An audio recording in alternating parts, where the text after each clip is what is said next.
ஒரு ஊரில் ஒருத்தர் இருந்தான். ஒரு நாள் காலையில் எழுந்திரிச்சான். ஒரு 10 ரூபாய் எடுத்து சட்டை பையில் வச்சுக்கிட்டான். கடை தெருவுக்கு புறப்பட்டான். காய்கறி வாங்குறதுக்காக அவன் போகிறான்.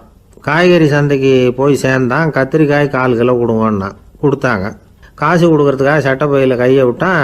பணத்தை காணும். 10 ரூபாயை சட்டை பையில் வச்சுக்கிட்டு தான் வந்தான். அது இப்போ அங்கே இல்லை.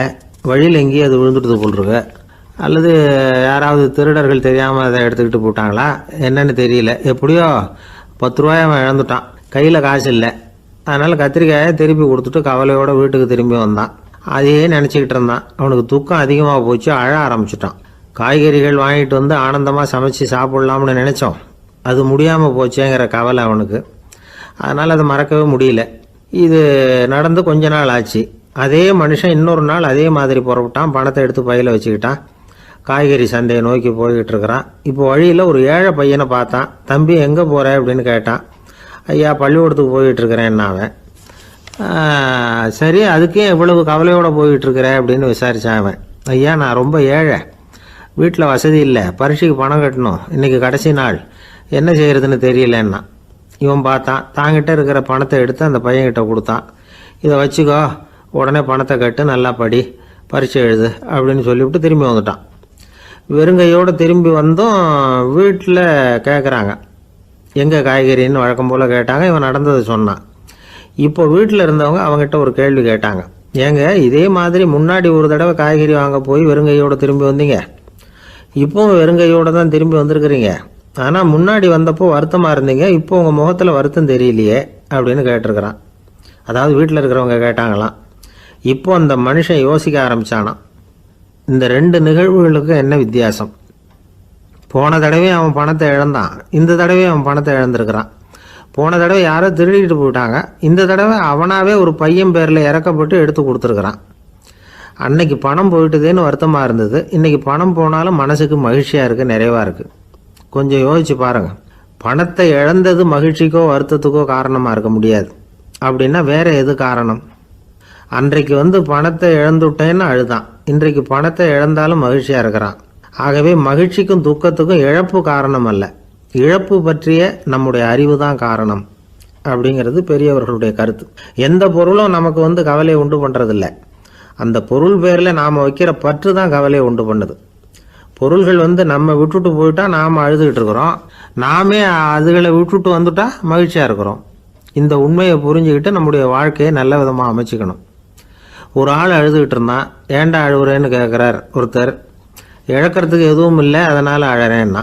என்னடா சொல்கிறேன்னார். கிட்ட வாங்க சொல்கிறேன்னா. இந்த மணி பர்ஸை வேற ஒருத்தன் பாக்கெட்லேருந்து திருடினேன், அப்புறம் தான் புரிஞ்சுது அவங்ககிட்ட இழக்கிறதுக்கு எதுவும் இல்லைங்கிறது. ஆமாங்க இது காலி பர்ஸு, அதனால் இப்போ அழுதுகிட்டு இருக்கிறேன், திருடியும் பிரயோஜனம் இல்லை அப்படின்னு சொல்லிவிட்டு அழுதானா.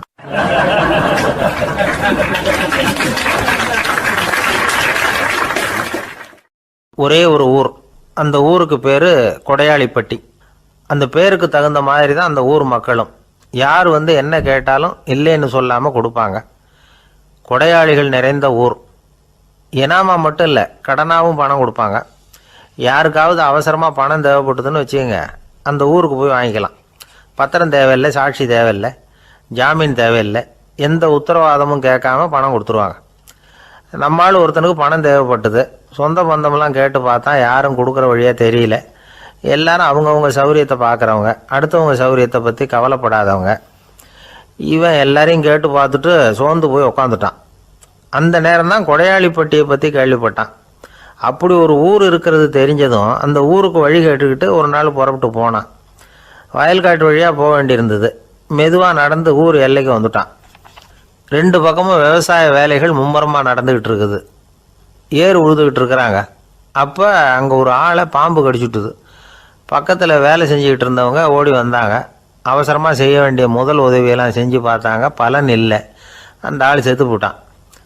அவன் செத்து விட்டான்னு தெரிஞ்சதும் அவனை தூக்கி வரப்பு மேலே போட்டுட்டு எல்லாரும் அவங்கவுங்க வேலையை கவனிக்க ஆரம்பிச்சிட்டாங்க. அங்கே ஒரு ஆள் இவனை பார்த்து சொன்னான், ஐயா நீங்கள் போகிற வழியில் இவன் சொந்தக்காரன், இவனுக்கு சோறு கொண்டுகிட்டு வருவான், இவன் இங்கே செத்துட்டான்னு அவங்ககிட்ட சொல்லிவிடுங்க அப்படின்னா. இவனுக்கு ரொம்ப ஆச்சரியம். என்னடா இது, பாம்பு கடிச்சுட்டுதுன்னதும் பதறி அடிச்சுக்கிட்டு ஓடி வந்தாங்க, செத்துட்டான்னதும் பேசாமல் தூக்கி போட்டுட்டு போயிட்டாங்க அப்படின்னு நினச்சிக்கிட்டே நடந்து போகிறான். எதிரில் சோறு கொண்டுக்கிட்டு ஒரு ஆள் வந்தான். இவன் விவரத்தை சொன்னான். அங்கே உங்கள் சொந்தக்காரன் பாம்பு கடிச்சு செத்து போட்டான் அப்படின்னா. அவன் கொஞ்ச நேரம் அமைதியாக நின்னான். அதுக்கப்புறமா அங்கேயே வரப்பில் உட்காந்து கொண்டுகிட்டு வந்த சோத்தை தானே சாப்பிட்டு முடித்தான். பேசாமல் எழுந்திரிச்சு திரும்பி போயிட்டான். கொஞ்சம் கூட பதறல, அழலை. இப்படியும் ஒரு ஊரா அப்படின்னு நினச்சி ஆச்சரியப்பட்டுக்கிட்டே இவன் ஊருக்குள்ளே போனான். ஒரு பெரிய மனுஷனை பார்த்து பணம் கேட்டான். அவரும் இவனோட பேரையும் ஊரையும் மட்டும் விசாரிச்சுக்கிட்டு தேவையான பணத்தை கொடுத்துட்டார். பணத்தை வாங்கிட்ட பிறகு தன்னுடைய மனசை அரிச்சுக்கிட்டு இருந்த அந்த விஷயத்தை பற்றி கேட்டான். ஐயா, வழியில் ஒருத்தன் செத்துட்டான், அவனை அப்படியே தூக்கி வரப்பில் போட்டுட்டு எல்லாரும் வயல்வெளி வேலைகளை பார்த்துக்கிட்டு இருக்கிறாங்களே அப்படின்னா. இதுக்கு அந்த பெரியவர் சொன்னார், ஆமாம் அப்படி தான் செய்வோம், வேலை முடிஞ்சு வீட்டுக்கு திரும்புகிறப்போ அவனை தூக்கிட்டு வந்து அடக்கம் பண்ணிடுவோம் அப்படின்னார். ரொம்ப ஆச்சரியமாக இருக்கே அப்படின்னா. ஏன் உங்கள் ஊரில் யாராவது செத்துட்டா என்ன பண்ணுவீங்க அப்படின்னு கேட்டார்.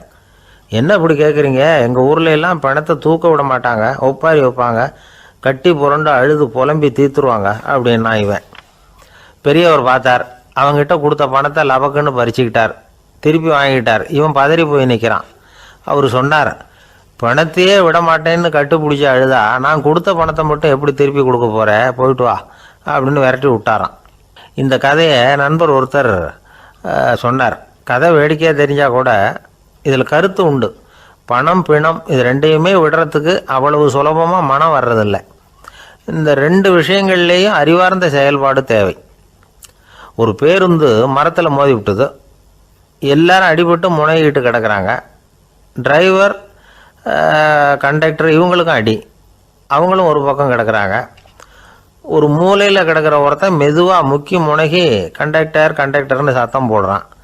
கண்டக்டர் மெதுவாக நகர்ந்து அவங்ககிட்ட போய் என்னன்னு விசாரிக்கிறார். அவன் ரொம்ப சிரமப்பட்டு வாயை திறந்து ஒரு 15 காசு சில்லற பாக்கி அப்படின்னானா.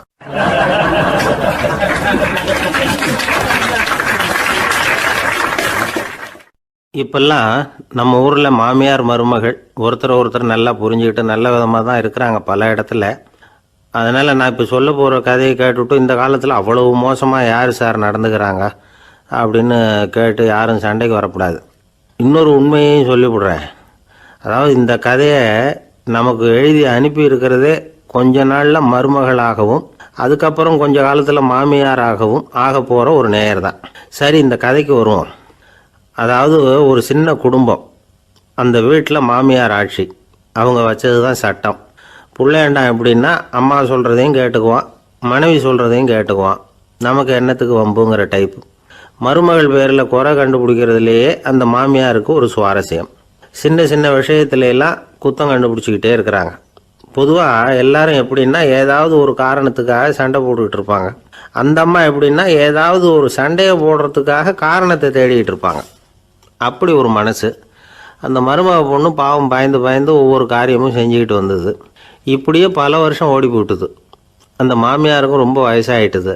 இருந்தாலும் அந்த பழைய சுபாவம் மட்டும் மாறவே இல்லை. திடீர்னு ஒரு நாள் பக்கவாதம் வந்து அந்த அம்மாவுக்கு ஒரு பக்கம் கை கால் இழுத்துக்கிட்டுது. வாய் சுத்தமாக பேச முடியாமல் போயிட்டுது. சத்தம் மட்டும் வரும். ஒரு பக்கத்து கை காலை அசைக்க முடியும். பேசுகிறதெல்லாம் கையால் தான், அதாவது கை சைகையால். இப்படிப்பட்ட நிலைமையில் கூட அந்த பொண்ணு தண்ணியோ பாலோ இவங்க எதிரில் கொண்டாந்து வச்சா அதை வேணும்னே தட்டி விட்டுட்டு ஒம்பு வளர்க்குறது. அதுக்கப்புறம் அந்த பொண்ணு தரையை சுத்தப்படுத்தும்ல, அதை பார்த்து ரசிக்கிறது. இருந்தாலும் அந்த பொண்ணு இதையெல்லாம் பெருசுப்படுத்தாமல் ரொம்ப பொறுமையாக தான் இருந்தது. ஒரு நாள் வீட்டில் வச்சுருந்த பாலை பூனை குடிச்சிட்டு போயிட்டுது.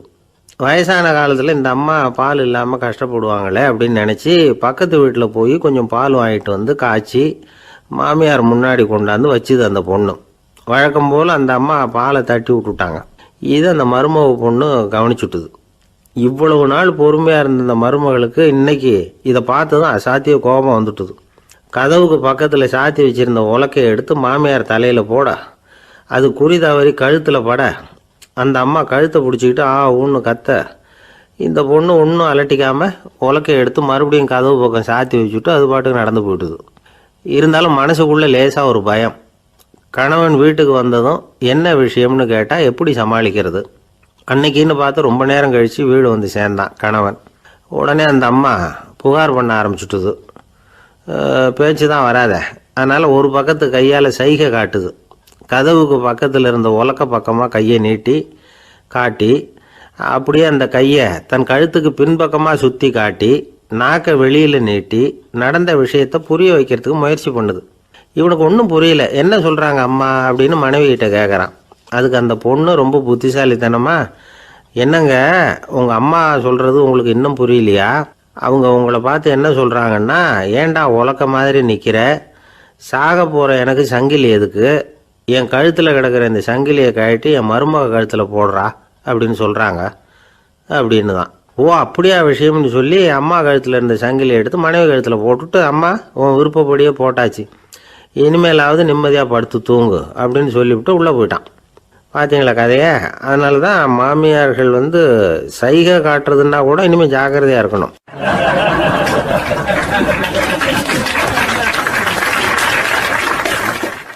ஒரு பெரிய காடு, அந்த காட்டுக்கு மத்தியில் ஒரு ஆசிரமம். அங்கே ஒரு முனிவர் இருந்தார். பல இடங்கள்லேருந்து வர்ற குழந்தைகளுக்கு அவர் பாடம் சொல்லி கொடுத்துக்கிட்டு இருக்கிறார். ஏழை பணக்காரர் அப்படிங்கிற வித்தியாசம்லாம் கிடையாதுங்க. எல்லாரும் அவர்கிட்ட தங்கள் பிள்ளைகளை அனுப்பி வச்சாங்க. மன்னர்களுடைய பிள்ளைங்க கூட அங்கே அவர்கிட்ட தான் படிக்கிறதுக்கு வருவாங்க. ஆனால் அந்த முனிவரை பொறுத்த வரைக்கும் எல்லா பிள்ளைங்களும் ஒன்று தான். இது யார் வீட்டு பிள்ளைன்னெல்லாம் பார்க்க மாட்டார், எல்லாரும் சமம். மாணவர்கள்லாம் அங்கேயே மாத கணக்கில் வருஷ கணக்கில் தங்கியிருந்து பாடம் கற்றுக்கிட்டு போகிறது வழக்கம். அவராக பார்த்து போகணுன்னு சொல்கிற வரைக்கும் அங்கேயே இருக்கணும், படிக்கணும். குருகுல வாசம். ஒரு சமயம் ஒரு ராஜகுமாரனும் அவர்கிட்ட படிச்சுக்கிட்டு இருந்தான். அவனுக்கு ஒரு 15 வயசு இருக்கும். சில வருஷம் கழித்து அந்த முனிவர் தன்கிட்ட இருக்கிற மாணவர்களுக்கெல்லாம் பரீட்சை வச்சார். அவங்களுடைய அறிவு முதிர்ச்சியை கணிக்கிறதுக்காக பல சோதனைகள்லாம் வச்சார். ஒவ்வொருத்தராக பார்த்து, இனிமேல் நீங்கள் உங்கள் வீட்டுக்கு போகலாம் அப்படின்னு சொல்லி அனுப்பி வச்சுக்கிட்டு இருக்கிறார். எல்லாரும் போயிட்டாங்க. கடைசியாக மிஞ்சி இருந்தது ஒரே ஒரு மாணவன். அவனை மட்டும் வீட்டுக்கு அனுப்பலை. யார் அந்த பையன் தெரியுமா? அவன்தான் அந்த ராஜகுமாரன். ராஜகுமாரனுடைய தந்தைக்கு, அதுதான் அந்த ராஜாவுக்கு, அங்கே வயசு ஏறிக்கிட்டே போகுது. என்ன இது, படிக்க போன பையன் இன்னும் திரும்பி வரலையே அப்படின்னு நினச்சார். வந்துட்டா சீக்கிரமாக அவனுக்கு பட்டம் கட்டிவிட்டு நாம் விலகிக்கலாமே அப்படின்னு நினச்சார். கல்யாணம் வேறு பண்ணி பார்க்கணும் பையனுக்கு. ஆனால் பையன் வர்ற வழியை காணும். ராஜா பார்த்தார். சரி நேர்லேயே போய் என்னன்னு தெரிஞ்சுட்டு வந்துடுவோம் அப்படின்னு காட்டுக்கு புறப்பட்டார். அங்கே போய் முனிவரை பார்த்தார். முனிவர் இவரை அன்பாக வரவேற்று உட்கார வச்சார். அதுக்கப்புறம் ராஜா மெதுவா, எல்லாரையும் வீட்டுக்கு அனுப்பி வச்சுட்டிங்களாமே, ஏன் பிள்ளைய மட்டும் அப்படின்னு சொல்லி மெதுவாக இழுத்தார். முனிவர் இதுக்கு உடனே பதில் சொல்லலை. ராஜாவை கூப்பிட்டுட்டு போய் விருந்தினர் குடிசையில் தங்க வச்சார். அதுக்கப்புறம் சொன்னார், உங்கள் மகன் எல்லா பாடங்கள்லேயும் முதல் இடம் வாங்கியிருக்கான். இப்படி முதலாவதாக வர்ற மாணவனுக்கு நாங்கள் இன்னொரு தேர்வு வைக்கிறது வழக்கம். அதுலேயும் அவன் முதலாவதாக வந்துட்டான்னா அவன் ஒரு பெரிய வித்வான் அப்படிங்கிற கௌரவத்தை அடைஞ்சிருவான் அப்படின்னார். அதாவது முனிவர் அப்படி சொல்கிறார். அப்படி சொல்லிவிட்டு போயிட்டார் அவர். ராஜா அங்கேயே தங்கிட்டார். ராத்திரி படுத்து தூங்கினார். காலையில் எழுந்திரிச்சு அந்த குடிசைக்கு வெளியில் வந்தார் பல்லு விளக்கிறதுக்காக. அந்த சமயத்தில் தூரத்தில் ஒருத்தன் ஒரு கையில் கோடாலியை வச்சுக்கிட்டு தலையில் ஒரு பெரிய விறகு கட்டை சுமந்துக்கிட்டு வந்துக்கிட்டு இருக்கிறது மாதிரி தெரிஞ்சுது. யாராவது விறகு வெட்டியாக இருக்கும் அப்படின்னு நினச்சார் ராஜா. கிட்ட வந்ததும் உத்து பார்க்குறாரு. பார்த்தா அது தன்னோட புள்ள. திகைச்சு போயிட்டார். என்ன இது, ஒரு ராஜகுமாரனை கூட இது மாதிரி வேலையெல்லாம் செய்ய சொல்கிறாங்களே அப்படின்னு நினச்சார். ராஜகுமாரன் விறகு கட்டை கொண்டுகிட்டு போய் கொல்லை பக்கம் வச்சான். அந்த சமயம் முனிவர் அங்கே வந்தார். என்ன மகனே, விறகு வெட்டிட்டு வந்துட்டியா? சரி, இப்போ ஒரு துடைப்பத்தை எடுத்துக்கோ, விருந்தினர் குடிசையின் வாசல் பக்கத்தை கூட்டி பெருக்கி சுத்தம் பண்ணு போ அப்படின்னார். அப்படியே செய்கிறேன் குருவே அப்படின்னு சொல்லிவிட்டு போனான். சுத்தம் பண்ண ஆரம்பிச்சிட்டான். ராஜா பார்த்தார் இதை. உடனே ஓடியாந்தார். மகனே, என்ன காரியம் பண்ணுற, துடைப்பத்தை கீழே போடுனார். இப்போ அந்த ராஜகுமாரன் சொல்கிறான், தந்தையே, இது என்னுடைய குருதேவரோட உத்தரவு. இங்கே நான் ஒரு மாணவன். இங்கே அரசனும் ஒன்று தான், ஆண்டியும் ஒன்று தான். குருதேவர் சொல்கிறத மறுக்காமல் செய்கிறது தான் எங்கள் கடமை அப்படின்னா. இந்த சமயம் முனிவர் அங்கே வந்தார். இவனை முதுகில் தட்டி கொடுத்தார். அப்புறம் ராஜா கிட்ட சொன்னார், அரசே, உங்கள் புள்ள எங்கள் கடைசி தேர்வுலையும் வெற்றி பெற்றுட்டான். பணிவு தான் மாணவர்களின் மிக உயர்ந்த குணம். குருநாதர் சொல்றது மனசுக்கு பிடிக்கலன்னா கூட மறுக்காம செய்யணும். அப்படி செய்யறதுனால எதை செய்யலாம் எதை செய்யக்கூடாது அப்படிங்கிற விவேகம் அவங்களுக்கு வந்துடும். செய்யக்கூடாததை கூட பெரியவங்க சொல்லிவிட்டா செஞ்சு தான் ஆகணும் அப்படிங்கிற பணிவு அவங்களுக்கு வந்துடும். இந்த குணம் வந்துட்டுதுன்னா அவங்க எத்தனை கடினமான வேலையாக இருந்தால் கூட ரொம்ப சுலபமாக செஞ்சு முடிச்சிருவாங்க. தூக்கத்திலேயும் அப்புறம் துக்கத்திலேயும் தோண்டு போட மாட்டாங்க. இந்த பணிவும் விவேகமும் அவங்கக்கிட்ட மன உறுதியை ஏற்படுத்தும். அந்த உறுதி உங்கள் பையனுக்கு வந்தாச்சு. இனிமேல் அவனை நீங்கள் அழைச்சிட்டு போகலாம். அவன் நிச்சயமாக பேரும் புகழும் பெறுவான் அப்படின்னார். ராஜா அவரை பார்த்து, குருதேவா புரிஞ்சுக்கிட்டேன், என்னை மன்னிக்கணும் அப்படின்னாரு. அதுக்கப்புறம் மகனை அழைச்சிக்கிட்டு நாட்டுக்கு திரும்பி வந்துட்டார். இந்த கதையை இன்று ஒரு தகவலில் சொல்லுங்கள் சார், உங்கள் நிகழ்ச்சியில் சொல்லுங்கள் சார் அப்படின்னு சொல்லி மாணவர்கள் கேட்டால் பணிவாக இருக்கிறது எப்படி அப்படிங்கிறத புரிஞ்சுக்குவாங்க அப்படின்னு சொன்னார் ஒருத்தர். சரி சொல்லுவோம், அதுக்கு முன்னாடி நேர்லேயே ஒரு பையன்கிட்ட சொல்லி பார்க்கலாமே அப்படின்னு தோணுச்சு. உடனே ஒரு பையனை கூப்பிட்டோம். ஏன்பா உங்கள் வாத்தியார் உனக்கு இது மாதிரி ஒரு பரீட்சை வச்சா என்ன பண்ணுவேன் அப்படின்னு கேட்டோம். நானும் அப்படி தான் சார் நடந்துக்குவேன், விறகு வெட்டுவேன், தொடப்பத்தினால கூட்டி சுத்தம் பண்ணுவேன், உடனே செஞ்சு முடிச்சிருவேன் சார் அப்படின்னா. பலே பரவாயில்லையே அப்படின்னோம். ஆமாம் சார், அப்படி செஞ்சால் தானே வீட்டுக்கு அனுப்புவார், இல்லைன்னா இன்னொரு வருஷம் இங்கேயே இருந்து படின்னு சொல்லி விடுவார், அதனால் அப்படி செய்வேன் அப்படிங்கிறான் அந்த பையன்.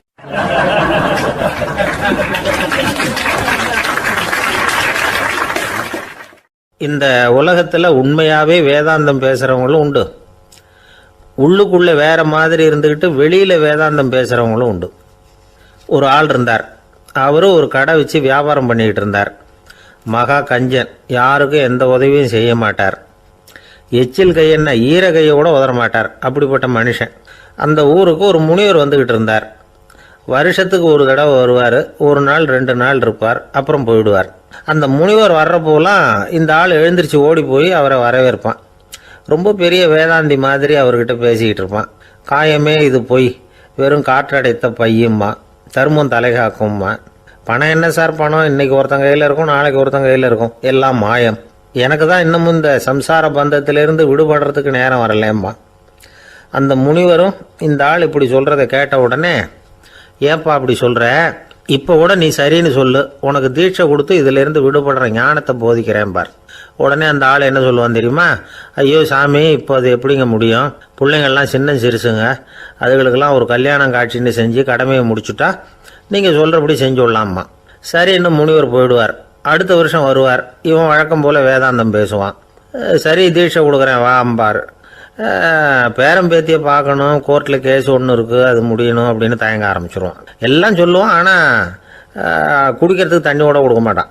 ரொம்ப வருஷம் கழித்து மறுபடியும் ஒரு நாள் அந்த ஊருக்கு முனிவர் வந்தார். இவன் கடைக்கும் வந்தார். அப்புறம் அங்கே கல்லாவில் நம்ம ஆள் இல்லை, அவன் புள்ள தான் உட்காந்துருக்கிறான். அப்பாவை போலவே புள்ளையும் எழுந்திரிச்சு ஓடியாந்து முனிவரை வரவேற்றான். அப்பா எங்கேன்னு விசாரிச்சார் முனிவர். ஐயோ அதை ஏன் கேட்குறீங்க சாமி, உங்ககிட்ட தீட்சை வாங்கி இந்த சம்சார பந்தத்திலேருந்து விடுதலை பெறணும்னு சொல்லிக்கிட்டே இருப்பார், அது நிறைவேறாமலே போய் சேர்ந்துட்டார். போன மாதம் ஒரு நாள் திடீர்னு நெஞ்சு வலிக்குதுன்னார், அவ்வளவுதான் போட்டுன்னு போயிட்டார் அப்படின்னு புலம்புனான் பையன். இதை கேட்டதும் முனிவர் சிரிச்சாரான். அவன் எங்கடா போவான், உன் அப்பா எங்கேயும் போகல, இதோ வாழை ஆட்டிக்கிட்டு உன் காலடியிலே இருந்துக்கிட்டு இருக்கான் பார் அப்படின்னு சொல்லி அங்கே நின்றுக்கிட்டு இருந்த ஒரு நாயை சுட்டி காட்டினாரான். என்ன சாமி சொல்கிறீங்க அப்படின்னு ஆச்சரியமாக கேட்டிருக்கான் பையன். உடனே முனிவர் அந்த நாயோட தலையில் ஒரு தட்டு தட்டி பேசுகிறா அப்படின்னாரான். உடனே அந்த நாய் வேதாந்தம் பேச ஆரம்பிச்சுட்டு தான். காயமே இது போய் வெறும் காற்றடைத்த பை அப்படின்னு தான். முனிவர் சொன்னார், அடே இப்போவும் ஒன்றும் கெட்டு போகல, நீ விரும்புனா சொல்லு, உனக்கு தீட்சை கொடுத்து என் பின்னாடியே அழைச்சிட்டு போயிடுறேன், அங்கே அழைச்சிட்டு போய் உனக்கு ஞானத்தை போதிக்கிறேன், வர்றியா அப்படின்னு கேட்டிருக்கார். உடனே அந்த நாய் சொல்லிச்சான், ஐயோ அதை ஏன் கேட்குறீங்க சாமி, நான் உண்ணாமல் தின்னாமல் ஏராளமான சொத்து சேர்த்து வச்சுட்டேன். என் பிள்ளைங்க அதோட பெருமை தெரியாமல் ராத்திரி நேரம்லாம் கதவை திறந்து போட்டுட்டு தூங்கிடுவாங்க. அதனால் இப்படி நாயாக பிறந்து ராத்திரி பகலாக சுற்றி சுற்றி காவல் காத்துக்கிட்டு கிடக்கிறேன்.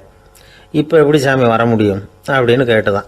அறியாமையிலேயே சுகம் கண்டு இப்படி இருக்கிற ஆளுங்களுக்கு எப்படி விடுதலை கிடைக்கும், எப்போ விடுதலை கிடைக்கும் அப்படின்னு கேட்குறார் தசாவதானி, திருக்குறள் பேர் ராமையா. அவர் கேட்குறது நியாயம் தானே. இந்த காலத்து பையன் ஒருத்தன் அப்பா கிட்ட சொன்னான், அப்பா இன்றைக்கி நான் 1 ரூபா மிச்சப்படுத்தி விட்டேன் அப்படின்னு. நானும் அப்படியா, என்னடா பண்ணேன்னு கேட்டிருக்கார் அப்பா. டவுன் பஸ்ஸில் ஏறாமல் அது பின்னாடியே ஓடியாந்தேன், 1 ரூபா மிச்சம் தானே அப்படின்றான். அட பாவி, ஒரு ஆட்டோ பின்னாடி ஓடியாந்துருந்தா 10 ரூபா மிச்சமாயிருக்குமே, வேஸ்ட் பண்ணிட்டியே அப்படின்னாரான் அந்த அப்பா.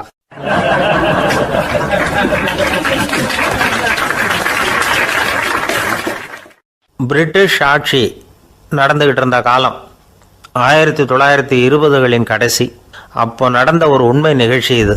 ஒரு கல்யாண மாப்பிள்ளை ரயிலில் இறங்க போகிறார். அவரை வரவேற்க ஒரு ராஜ குடும்பமே காத்துக்கிட்டு இருக்குது. மங்களூர்லேருந்து இறங்குற அந்த மாப்பிள்ளை யார் தெரியுமா? ஒரு நாய். உண்மைதான், அந்த நாய்க்கு தான் கல்யாணம். சுதேசி சமஸ்தானத்து மன்னர்களில் ஒருத்தர் ஜூனாகட் மகாராஜா. அவரோட வளர்ப்பு நாய் ரோஷனாரா. அதுக்கு கல்யாணம் பண்ணி வைக்கணும்னு ஆசைப்பட்டார். மாப்பிள்ளை தேடினார். மங்களூர் மகாராஜாவோட வளர்ப்பு நாய் ஒன்று இருந்தது, பேர் பாபி. இது ரெண்டுக்கும் கல்யாணம் நடத்த முடிவு பண்ணார். திருமணத்துக்கு வேண்டிய எல்லா ஏற்பாடுகளையும் பண்ணுங்க அப்படின்னு உத்தரவு போட்டார். ஆயிரக்கணக்கான அழைப்புதழ்கள், பல சமஸ்தான மன்னர்கள், ஜமீன்தார்கள், பிரிட்டிஷ் அதிகாரிகள், பெரிய பணக்காரங்க, இப்படி நிறைய பேருக்கு அழைப்புதழ்கள் அனுப்பி வச்சாங்க. பத்திரிகையை பார்த்தவங்கெல்லாம் திகைச்சு போயிட்டாங்களாம். இருந்தாலும் என்ன பண்ணுறது, ராஜாவே அழைக்கிறார், போகாமல் இருக்க முடியுமா?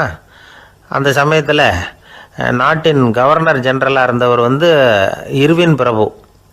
அவருக்கும் ஒரு பத்திரிக்கை போயிருக்குது. வாங்கி பார்த்ததும் அவருக்கு பயங்கர எரிச்சல். உடனே குப்பை தொட்டியில் போட்டுவிட்டாராம். மாட்சிமை தங்கிய பிரிட்டன் சக்கரவர்த்தியின் பிரதிநிதியான தன்னை கேவலம் ஒரு நாயின் திருமணத்துக்காக அழைக்கிறதா அப்படின்னு அவருக்கு ஆத்திரம். இருந்தாலும் கல்யாணம் பிரமாதமாக நடந்துதான்.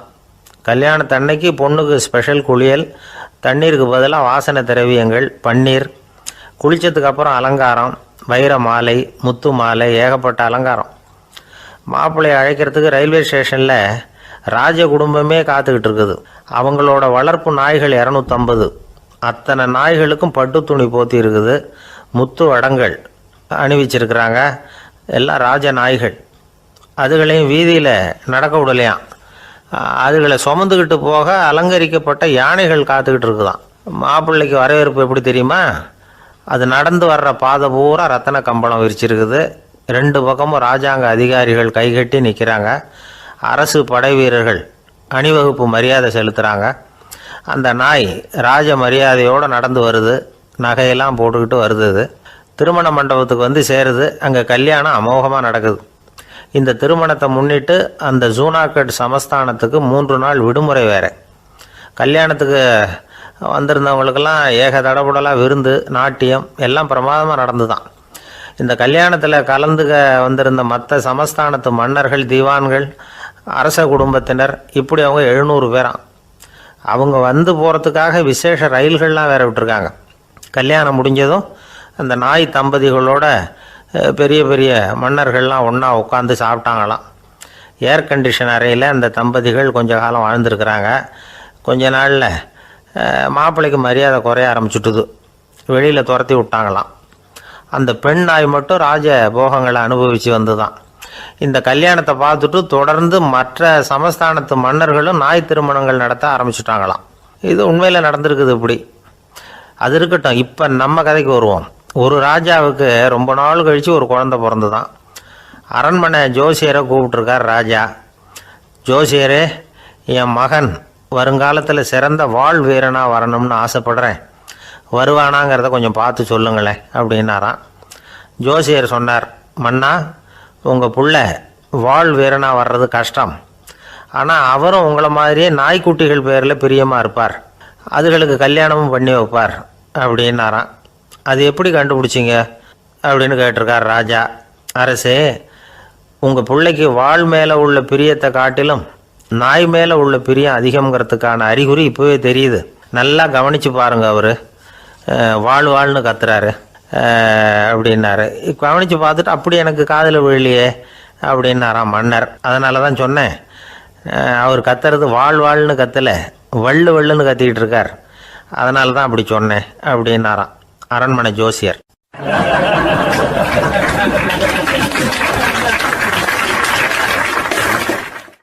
ஒரு கடற்கரை ஓரம், அங்கே ஒரு சின்ன கிராமம். அந்த கிராமத்தில் ஒரு சின்ன பள்ளிக்கூடம். கடற்கரை ஓரத்தில் உள்ள ஒரு விடுதியில் ஓய்வுக்காக ஒருத்தர் தங்கி இருக்கிறார். பள்ளிக்கூடத்தில் ஏதோ விழா நடக்கிறது மாதிரி தெரிஞ்சுது. உடனே அவர் அந்த பக்கமாக வந்தார். இங்கே என்ன நடக்குதுன்னு விசாரித்தார். பள்ளி ஆண்டு விழா நடக்குதுன்னாங்க. உடனே போனார். கண்காட்சி ஒன்று வச்சுருந்தாங்க.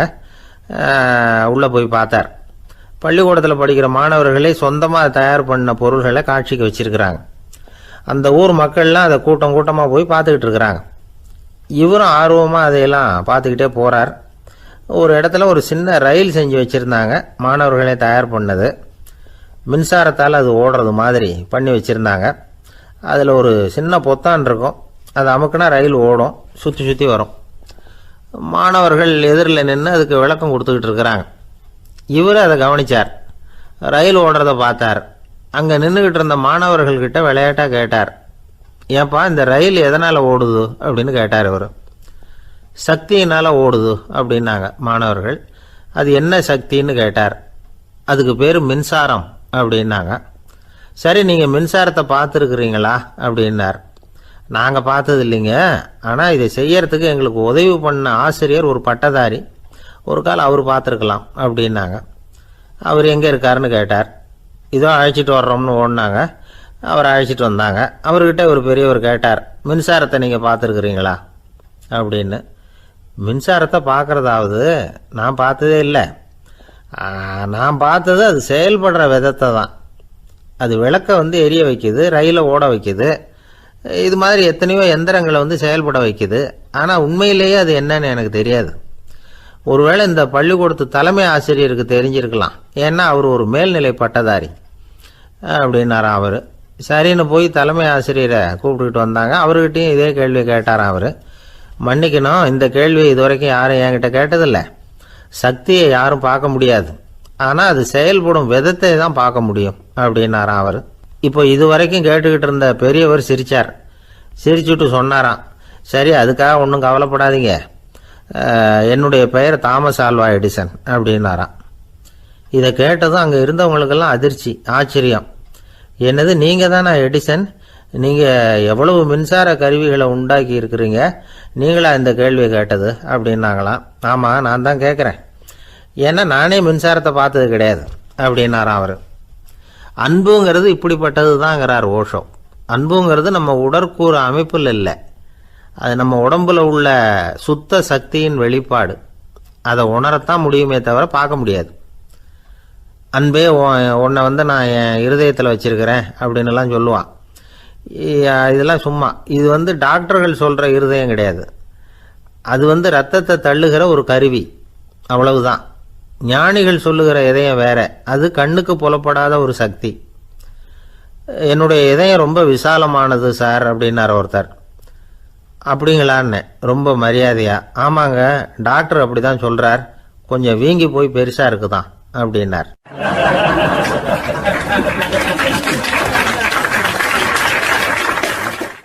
உங்கள் பையன் எப்படி சார் இருக்கான் அப்படின்னு விசாரித்தார் ஒருத்தர். அவன் என்ன சார், எதை சொன்னாலும் காதில் ஆக மாட்டேங்கிறான், அவன் பாட்டுக்கு போகிறான் வர்றான் அப்படின்னு சொல்லி அழுத்துக்கிட்டார் அப்பா. பெரியவங்க சொல்கிறத சின்ன பிள்ளைங்க கேட்கறது இல்லைங்கிறது ஒரு குறை. பெரியவங்க சொல்கிறது சின்ன பிள்ளைங்க காதலையே விழறது இல்லைங்கிறது ஒரு குறை. இது கொஞ்சம் சீரியஸான விஷயம், கவனித்து பார்க்கணும். ஒரு குழந்தைக்கு காது சரியாக கேட்குதா இல்லையா அப்படிங்கிறத நாம் தான் கவனித்து பார்த்து கண்டுபிடிக்கணும். அதுவாக நம்மக்கிட்ட தவழ்ந்து அப்பா எனக்கு காது கேட்கல, அழைச்சிட்டு போங்க டாக்டர்கிட்ட அப்படின்னுலாம் சொல்லிகிட்டு இருக்காது. அது சரி, ஒரு குழந்தைக்கு காது சரிவர கேட்குதா இல்லையா அப்படிங்கிறத முன்கூட்டியே நாம் தெரிஞ்சுக்கிறது எப்படி? அதுக்கு சில வழி இருக்குது. உங்கள் குழந்தைய கொஞ்சம் அப்படி கவனித்து பாருங்கள். அடிக்கடி ஜலதோஷம், காதில் அரிப்பு ஏற்படுதா, மூக்கு விரிவாகவும், அப்புறம் டான்சில், அடினாய்டு, சத அழற்சி, இது மாதிரி ஏதாவது இருக்கா, வாயிலிருந்து எச்சில் ஒழுகுதா, குழந்தை வாயினால் சுவாசிக்குதா, பற்கள் முன்னாடி தள்ளி வளருதா, இதெல்லாம் அதுக்கு அறிகுறி. அப்புறம் இந்த VBDF TH இப்படி இந்த ஒலிகள் சேர்ந்த வார்த்தைகளை குழந்தை சரியாக புரிஞ்சுக்காது. இப்போ உதாரணத்துக்கு பட்டுன்னு சொல்லு குழந்தை அப்படின்னீங்கன்னா அது கட்டுன்னு சொல்லும். அதாவது பட்டு சவுண்டை அதால் புரிஞ்சிக்க முடியல. அப்புறம் உங்கள் குழந்தை உங்களை உறக்க பேச சொல்கிறானா, அடிக்கடி கேள்வி கேட்குறானா, சாப்பிட்றப்போ கவனம் இல்லாமல் இருக்கானா, படிப்பில் போதுமான முன்னேற்றம் இல்லையா, வகுப்பில் சரியாக கவனிக்கிறது இல்லையா, இப்படிலாம் இருந்தால் ஆரம்பத்திலேயே டாக்டர்கிட்ட அழைச்சிட்டு போய் சிகிச்சையை ஆரம்பிச்சுடலாம், குணப்படுத்தி விடலாம். குழந்தைக்கு காது சரியாக கேட்கலன்னா நீங்கள் செய்ய வேண்டியது என்ன தெரியுமா? அவனுக்கு காது கேட்கலேங்கிறதுக்காக அவன் முன்னாடி சத்தம் போட்டு பேசக்கூடாது. மெதுவாக சீராக பேசணும், அவனை பார்த்து பேசணும். உங்கள் உதட்டு அசைவுகள் அவனுக்கு உதவும். அதை பார்த்தே புரிஞ்சுக்குவான். நீங்கள் வாயில் வெத்தலை பாக்கு போட்டுக்கிட்டோ புகை பிடிச்சிக்கிட்டோ பேசக்கூடாது. அப்படி பேசினா அவனால் அந்த உச்சரிப்பை சரியாக புரிஞ்சிக்க முடியாது. ஒரு வார்த்தையை சொல்கிறீங்க, அவனுக்கு புரியல அப்படின்னா அதே வார்த்தையை மறுபடியும் சொல்லணும். அவனுக்கு நீங்கள் முதல்ல சொன்ன வார்த்தை புரியலேன்னு நினச்சிக்கிட்டு மறுபடியும் திருப்பி சொல்கிறப்போ அதே அர்த்தம் வரக்கூடிய வேறு வார்த்தையை சொல்லக்கூடாது. இப்படிலாம் நடந்துக்கிட்டால் அவனுக்கு மன திடத்தை ஏற்படுத்த முடியும். இல்லைன்னா அவனுக்கு தாழ்வு மனப்பான்மை வந்துடும். குழந்தைக்கு காது கோளாறுன்னா ஆரம்பத்திலேயே டாக்டர்கிட்ட அழைச்சிட்டு போனால் போதும், குணப்படுத்தி விடலாம். அப்புறம் பார்த்துக்கலாமே அப்படின்னு அலட்சியமாக இருந்துட்டா தான் கஷ்டம். சில பேர் கோபத்தில் சின்ன பிள்ளைங்க காதை பிடிச்சி திருகிறது உண்டு. இது ரொம்ப தப்பு. காது கையோடு வந்துட்டால் என்ன பண்ணுறது? ஒரு வேடிக்கை கதை, அது கதை தான், நிஜமாக நடந்ததில்லை. அது மாதிரி நடக்காது. ஒரு வேடிக்கைக்காக சொல்லப்படுற கதை. அதாவது ஒரு வீட்டில் அப்பா அம்மாவை பார்த்து சொல்லிகிட்டு இருக்கார், இதை பாரு, நாளைக்கு காலையில் என்னை சீக்கிரம் எழுப்பி விட்ரு, நான் செங்கல்பட்டு வரைக்கும் போயிட்டு வர வேண்டியிருக்கு அப்படின்னாராம். இதை அவங்க பையன் காதில் வாங்கிட்டு இருக்கான். அப்பாவுக்கு சிரமம் வேண்டாமே அப்படின்னு நினச்சி அவனே காலையில் யாருக்கும் தெரியாமல் எழுந்திரிச்சு புறப்பட்டு செங்கல்பட்டு போட்டான். சாயந்தரமாக திரும்பி வந்தான். அப்பா பையனை காணாமல் அலமோதிக்கிட்டு இருக்கிறார். சாயந்தரமாக பையனை பார்த்ததும் எங்கடா போயிட்டு வந்தேன்னு கேட்டார் கோவமாக. செங்கல்பட்டுக்கு போயிட்டு வந்தேப்பா, நீ வேணா அலைய வேண்டாமேன்னு அப்படின்னா. எதுக்கடா போனேன்னு அதட்டினார். அதான்ப்பா, நீ நேற்று அம்மா கிட்ட சொல்லிக்கிட்டு இருந்த, அதை காதில் வாங்கினேன், உனக்காக நான் போயிட்டு வந்தேன் அப்படின்னா. உடனே எந்த காதில் வாங்கினேன் அப்படின்னு சொல்லி காதை பிடிச்சி திருகினார். அந்த காது கையோடு வந்துட்டுது. இது நடந்து கொஞ்ச நாள் கழித்து அந்த அப்பாவும் பையனும் கடத்தெருவில் போய்கிட்டு இருக்கிறாங்க.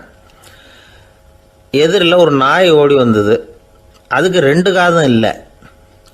என்ன இது, இந்த நாய்க்குட்டிக்கு 2 காதும் இல்லை அப்படின்னார் அப்பா.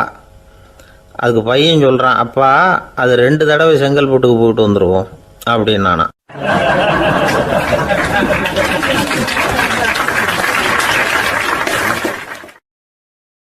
ஒரே ஒரு ஊரில் ஒரு அம்மா இருந்தாங்க. அந்த அம்மாவுக்கு ஒரே ஒரு பிள்ளையாண்டான். அவனுக்கு ரொம்ப அக்கறையோடு கல்யாணம் பண்ணி வச்சாங்க. கல்யாணம் முடிஞ்சதும் மருமக பொண்ணு வீட்டுக்கு சேர்ந்தது. அப்பாடா, என் கடமை முடிஞ்சது, இனிமேல் அக்கடான்னு எங்கேயாவது ஒரு மூலையில் படுத்து கிடக்கலாம் அப்படின்னு நினச்சாங்க அந்த அம்மா. ஆனால் நினைக்கிறபடி எங்கே நடக்குது? அதுக்கப்புறம் தான் பிரச்சனையே ஆரம்பமாச்சு. மருமகள் குணம் சரியில்லை, ஒரு மாதிரி. அந்த பொண்ணு வீட்டுக்கு வந்ததுமே முதல் வேலையாக மாமியாரை பார்த்து, அதுதான் நான் வந்துட்டேன்ல, இனிமேல் உங்களுக்கு என்ன வேலைங்க, புறப்பட வேண்டியது தானே, காசி ராமேஸ்வரம்னு எங்கேயாவது போங்க அப்படின்ட்டு தான். மாமியார் பார்த்தாங்க, கொஞ்சம் யோசனை பண்ணாங்க. இந்த பாருமா, நீ இப்படி சொல்கிறதுக்கு முன்னாடியே வீட்டை விட்டு புறப்படணுங்கிற முடிவுக்கு நான் வந்துட்டேன். வீட்டை மட்டும் இல்லை, இந்த உலகத்தை விட்டே கூட போகிறதுக்கு தயாராக இருக்கிறேன். ஆனால் ஒரே ஒரு விஷயத்துக்காக என் உயிரை கையில் பிடிச்சிக்கிட்டு இருக்கிறேன் அப்படின்னாங்களாம். என்ன விஷயம்னு கேட்டது இந்த மருமக பொண்ணு. வேறு ஒன்றும் இல்லை, என் பிள்ளைக்கு கல்யாணம் பண்ணி வச்சுட்டேன். ஒரு பேர புள்ள பிறந்து அதை என் கண்ணால் பார்த்துட்டேன்னா நான் எங்கே வேணும்னாலும் போகிறதுக்கு தயாராக இருக்கிறேன் அப்படின்னாங்களாம் அந்த மாமியார். மாமியார் இப்படி சொல்கிறதுலேயும் நியாயம் இருக்கிறதாக பட்டுது அந்த பொண்ணுக்கு. சரி, அப்படியே இருந்து பார்த்துட்டு போகலாம் அப்படின்னு அனுமதி கொடுத்தது. கொஞ்ச காலத்தில் ஒரு பேரன் பிறந்தான். அந்த அம்மாவும் பேரனை கண்ணால் பார்த்துட்டாங்க. சரி, பேரனை பார்த்தாச்சுல்ல, இனிமேல் புறப்பட வேண்டியது தானே அப்படின்னது மருமக பொண்ணு. மாமியார் பார்த்தாங்க, நீ சொல்கிறது சரிதாம்மா, அதில் ஒன்றும் தப்பு இல்லை. என்னோட பேரன் உங்களை அம்மா அப்பான்னு கூப்பிடுறதை என் காது குளிர கேட்டுட்டு போயிடுறேனே அப்படின்னாங்களாம். சரி, அந்த ஆசையை நிறைவேறட்டும் அப்படின்னு காத்துக்கிட்டு இருந்தாங்க. பேரன் வளர்ந்தான், நடந்தான், பள்ளிக்கூடம் போனால் பெரியவனானான். மருமக பொண்ணு மறுபடியும் மாமியாரை விரட்ட ஆரம்பிச்சுட்டுது, இன்னும் புறப்புள்ளையான்னு. இதை பாருமா, இது வரைக்கும் இருந்துட்டேன். பேரனோட கல்யாணத்தையும் கண்ணால் பார்த்தா தான் இந்த கட்டை வேகும் போல் இருக்குது அப்படின்னு சொல்லி ஒரு மாதிரியாக பேச ஆரம்பித்தாங்க. இதுவும் நியாயமான ஆசையாக தான் படுது அப்படின்னு அது யோசிச்சிருக்கு அந்த பொண்ணு. சரின்னு அதுக்கும் ஒத்துக்கிட்டது. உடனே பேரனுடைய கல்யாணமும் முடிஞ்சது ஒரு வழியாக. இனிமேல் ஒரு நொடி கூட இங்கே இருக்கக்கூடாது, புறப்படுங்க அப்படின்னு மாமியாரை விரட்டிச்சான் அந்த பொண்ணு. இப்போ அந்த மாமியார் தன்னோட மருமகளை பார்த்து சொல்கிறாங்க, இதோ கிளம்பிட்டாம்மா, என் மூட்டை முடிச்செல்லாம் கட்டிக்கிட்டேன், புறப்பட்டுவிட்டேன். அப்படியே நீயும் உன் துணிமணிகளை மூட்டை கட்டிக்கிட்டு கிளம்பிடும் என்னோட சேர்ந்து, 2 பேருமா சேர்ந்து போயிடலாம் அப்படின்னாங்களாம். அந்த பொண்ணு முழிக்குது. முழிக்காதே, உனக்கும் ஒரு மருமக வந்துட்டா, இனிமேல் நீயும் ஒரு மாமியார் தானே, உனக்கும் இனிமேல் இங்கே வேலை இல்லை, புறப்படு அப்படின்னாங்களாம். அப்போ தான் அந்த பொண்ணு சிந்திக்க ஆரம்பிச்சு தான், தன்னோட தவறு புரிஞ்சுதான். இந்த தகவலை கேட்டுக்கிட்டு இருக்கிற மருமகள்லாம் இதை பற்றி கொஞ்சம் யோசித்து பார்க்கணுங்கிறதுக்காகத்தான் இதை சொல்கிறோம் மாமியார்கள் சார்பாக. கொஞ்ச நாளைக்கு முன்னாடி ஒரு பொண்ணை பார்த்து பேசுகிற சந்தர்ப்பம் கிடைச்சிது ஒரு கல்யாண வீட்டில். அந்த பொண்ணு சொல்லிச்சு, சார் எனக்கு கல்யாணம் ஆகி 15 வருஷம் ஆகுது, நான் மாமியார்கிட்ட சண்டை போட்டதே இல்லை அப்படின்னு ரொம்ப அடக்கமாக சொல்லிச்சு. அது எப்படிம்மா சாத்தியமாச்சுன்னு கேட்டோம். எனக்கு கல்யாணம் ஆகி 15 வருஷம்தான் ஆச்சு, ஆனால் என் மாமியார் செத்து போய் 20 வருஷத்துக்கு மேலே ஆயிட்டுது அப்படின்னுது.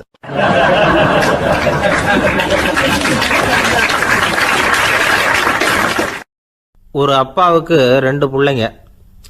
மூத்தவன் ரொம்ப அடக்கம், அப்பா எது சொன்னாலும் கேட்பான், பெரியவங்களுக்கு கீழ்ப்படிஞ்சு நடப்பான். இளையவன் அப்படி இல்லை, தான் நினச்சதை தான் சொல்லுவான், செய்வான். அடுத்தவங்க சொல்கிறத கேட்க மாட்டான், அடங்கி நடக்க மாட்டான். இந்த 2 பேரில் யாரை உங்களுக்கு பிடிக்கும்? பெரியவனை தான் பிடிக்கும், ஏன்னா அவன் தான் சொல்கிற பேச்சை கேட்குறவன் அப்படின்னு சொல்லுவீங்க. ஆனால் ஒரு ஞானி என்ன சொல்கிறார் தெரியுமா? ஒரு குழந்தை அதன் அறிவுக்காக மதிக்கப்பட வேண்டுமே தவிர அதனுடைய கீழ்ப்படியும் தன்மைக்காக அல்ல அப்படிங்கிறார்.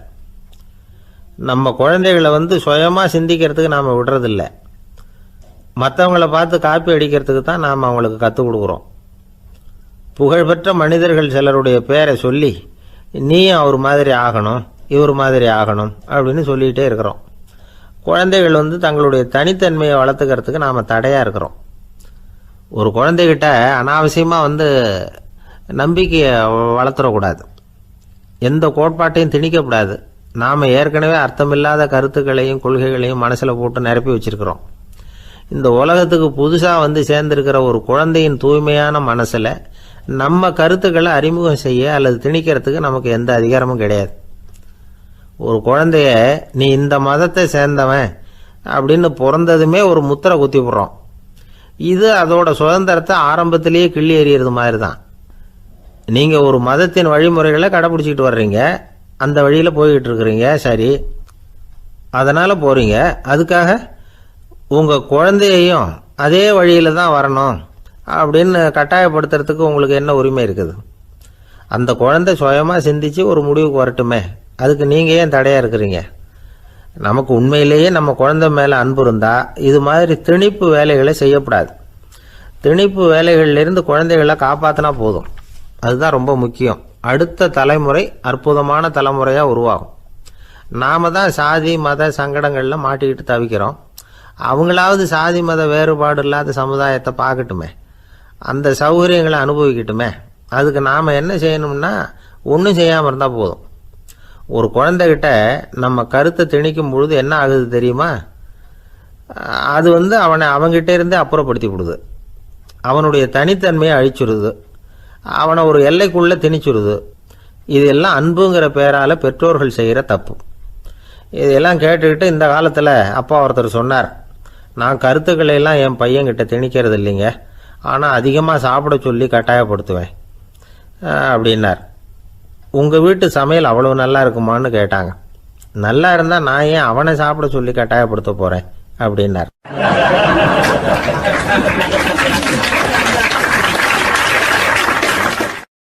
லோகமானிய பாலகங்காதர திலகர் இருந்தார்ல, அவருக்கு 15 வயசுலேயே கல்யாணம் நடந்துதான். மனைவி பேர் தபிபாய், ரொம்ப பெரிய குடும்பத்து பொண்ணு, நல்ல குணம். அவங்க குடும்பம் நடத்திக்கிட்டு இருக்கிறாங்க. அந்த காலத்தில் திருடர்கள் பயம் அதிகம். இந்த காலத்தில் மட்டும் என்னன்னு கேட்குறீங்களா? நீங்கள் கேட்குறது நியாயம்தான். இருந்தாலும் இந்த காலத்து திருடனுக்கும் அந்த காலத்து திருடனுக்கும் ஒரு முக்கியமான வித்தியாசம் உண்டு. அதாவது அந்த காலத்து திருடன்லாம் நியாயம் அநியாயம் பார்க்குறது உண்டு, இந்த காலத்தில் அப்படி பார்க்குறது இல்லை. அந்த காலத்தில் திருட வர்றவங்கள்ட்ட கூட ஒரு தார்மீக உணர்வு உண்டாம். அதாவது அப்போ உள்ள கொள்ளைக்காரங்க எதை களவாடினாலும் சரி, அரிசியை மட்டும் களவாடுறது இல்லையா, அப்படி ஒரு கொள்கை. அதனால் பாருங்கள், அந்த காலத்து பெண்கள் நகை நட்டுகளை பத்திரமா வைக்கணும்னா பெட்டியில் வைக்கிறது இல்லை, அரிசி பானையில் போட்டு வச்சு விடுறது. இப்போல்லாம் பேங்க்கில் வந்து சேஃப்டி லாக்கர்னு இருக்குல்ல, அது மாதிரி அந்த காலத்தில் வந்து சேஃப்டி லாக்கருங்கிறது அரிசி பானை. இந்த வளையல், மூக்குத்தி, தோடு இப்படி எதுவாக இருந்தாலும் அதில் போட்டு பத்திரமா வச்சுருவாங்க. திருடன் வந்து அரிசி பானை பக்கம் போகிறதில்ல. ஏன்னா சாப்பிட்ற விஷயத்தில் கை வைக்கக்கூடாது, அது பாவம் அப்படின்னு அவன் நினைக்கிறான். திலகரோட மனைவி தபீபாயும் அதே மாதிரி தன்னுடைய ஆபரணங்களை ஒரு அரிசி பானைக்குள்ளே போட்டு மூடி வச்சுருந்தாங்களாம். இப்படி இருந்தப்போ ஒரு நாள் ஒரு பிச்சைக்கார பொண்ணு வீடு வீடாக பிச்சை கேட்டுக்கிட்டே வந்திருக்குது. திலகர் வீட்டுக்கும் வந்து தர்மம் போடுங்க தாயே அப்படின்னு தான் அந்த பொண்ணு. அந்த அம்மா தபீபாய் காதில் இது விழுந்திருக்கு. உடனே கை நிறைய அரிசி அள்ளிக்கிட்டு வந்து போட்டிருக்கு. பாத்திரத்தில் அரிசியை போட்டதுக்கு அப்புறம் தான் தெரியுது பளிச்சுன்னு கண்ணில் படுது. அதாவது அந்த அம்மாவோட வைர மூக்குத்தி ஒன்று அரிசியோடு சேர்ந்து அந்த பிச்சைக்கார பொண்ணு பாத்திரத்தில் போய் விழுந்துட்டுது. இந்த அம்மாவுக்கு மனசுக்குள்ளே குழப்பம், என்ன இப்படி ஆகிட்டுதே, மூக்குத்தி போயிட்டுதே, பிச்சை பாத்திரத்துலேருந்து அதை எப்படி எடுக்கிறது அப்படின்னு தயக்கம். வாயை திறந்து அதை கேட்கறதுக்கும் கூச்சம். திண்ணையில் உட்காந்துருந்த திலகர் இவ்வளவையும் பார்த்துக்கிட்டு இருக்கிறார். மனைவியின் மனசுக்குள்ளே நடக்கிற மௌன போராட்டத்தை அவர் நல்லா புரிஞ்சுக்கிட்டாராம். மனைவியை பார்த்து சொன்னாராம், தபீபாய், இது வந்து தெய்வ சம்மதம். அவளுக்கு சேர வேண்டிய மூக்குத்தி அவகிட்ட போயிட்டுது. பிச்சை பாத்திரத்தில் விழுந்த மூக்குத்தியை எடுக்க வேணாம் அப்படின்னாராம். சரின்னு சொல்லிவிட்டு மேற்கொண்டு எதுவும் சொல்லாமல் அந்த அம்மா வீட்டுக்குள்ளே போயிட்டாங்களாம். இந்த காலத்துலலாம் அது மாதிரி நடக்குமா? வெறும் அரிசியை போட்டுவிட்டு விவகாரம் பண்ணிகிட்டு இருக்க மாட்டோமா? ஒரு பெரிய மனுஷன் வீட்டுக்கு ஒரு பிச்சைக்காரன் வந்தான். ஐயா, நாங்கள் பிச்சைக்காரங்கள்லாம் சேர்ந்து ஒரு சங்கம் வச்சுருக்குறோம், அதுக்கு நிதி சேர்க்குறோம், அதுக்கு ஒரு 100 ரூபா கொடுத்தீங்கன்னா எங்களுக்கு பெரிய உதவியாக இருக்கும் அப்படின்னானா. அதெல்லாம் ஒன்றும் கொடுக்க முடியாது போ அப்படின்னாரான் அவர். அப்படின்னா ஒரு 50 ரூபாயாவது கொடுங்களேன் அப்படின்ட்டுருக்கான். அதுவும் முடியாதுன்னு சொல்லிவிட்டார். 25 ரூபா அப்படின்ட்டுருக்கான். எதுவும் முடியாது அப்படின்னாரான். சரிங்க, இவ்வளவு பெரிய வீட்டுக்கு வந்துட்டு வெறுங்கையோடு திரும்புறது நல்லா இருக்காது, அதனால் சும்மா ஒரு 1 ரூபா மட்டுமாவது கொடுங்க அப்படின்ட்டுருக்கான் அவன். ஒரு பைசா கூட என்கிட்ட கிடையாது அப்படின்னு விட்டாரான் இவர். அப்படின்னா நீங்கள் ஒரு காரியம் பண்ணுங்களேன் அப்படின்னானா அவன். என்ன செய்யணும் அப்படின்ட்டுருக்கார். எங்கள் சங்கத்தில் நீங்களும் ஒரு மெம்பராக சேர்ந்துருங்க அப்படின்னானா.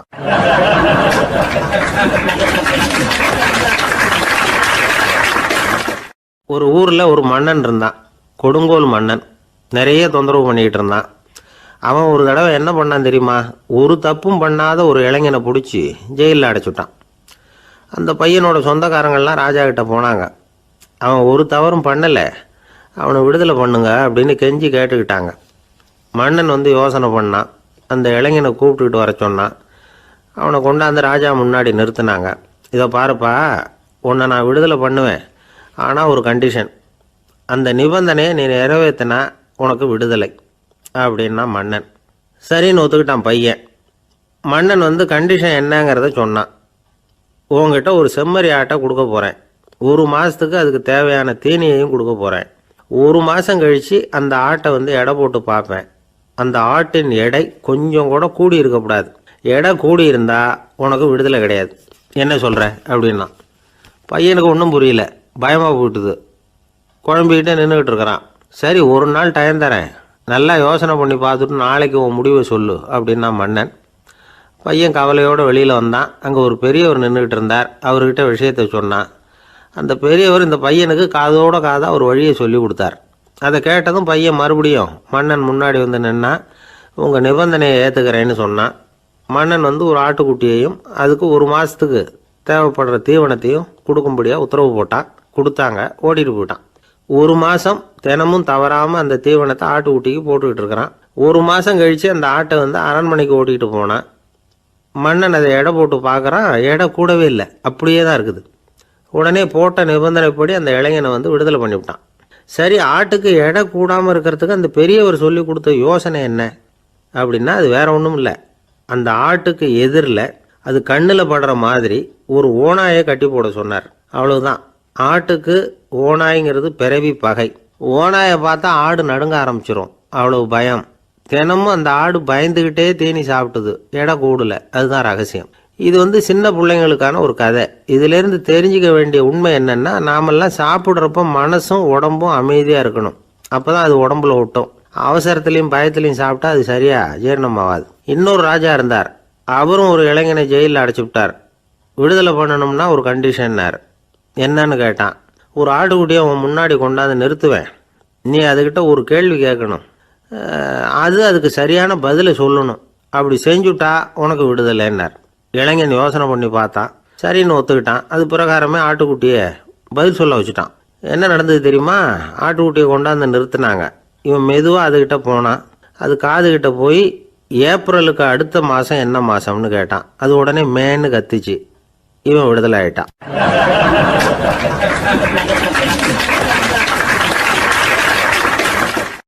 காஞ்சிபுரத்தில் பல்லவ ராஜா ஒரு கோவில் கட்டினார், கைலாசநாதர் கோவில். அதுக்கு கும்பாபிஷேகம் பண்ணுறதுக்கு ஒரு நாள் குறிப்பிட்டு அதுக்கு வேண்டிய ஏற்பாடுகள்லாம் பண்ணினார்.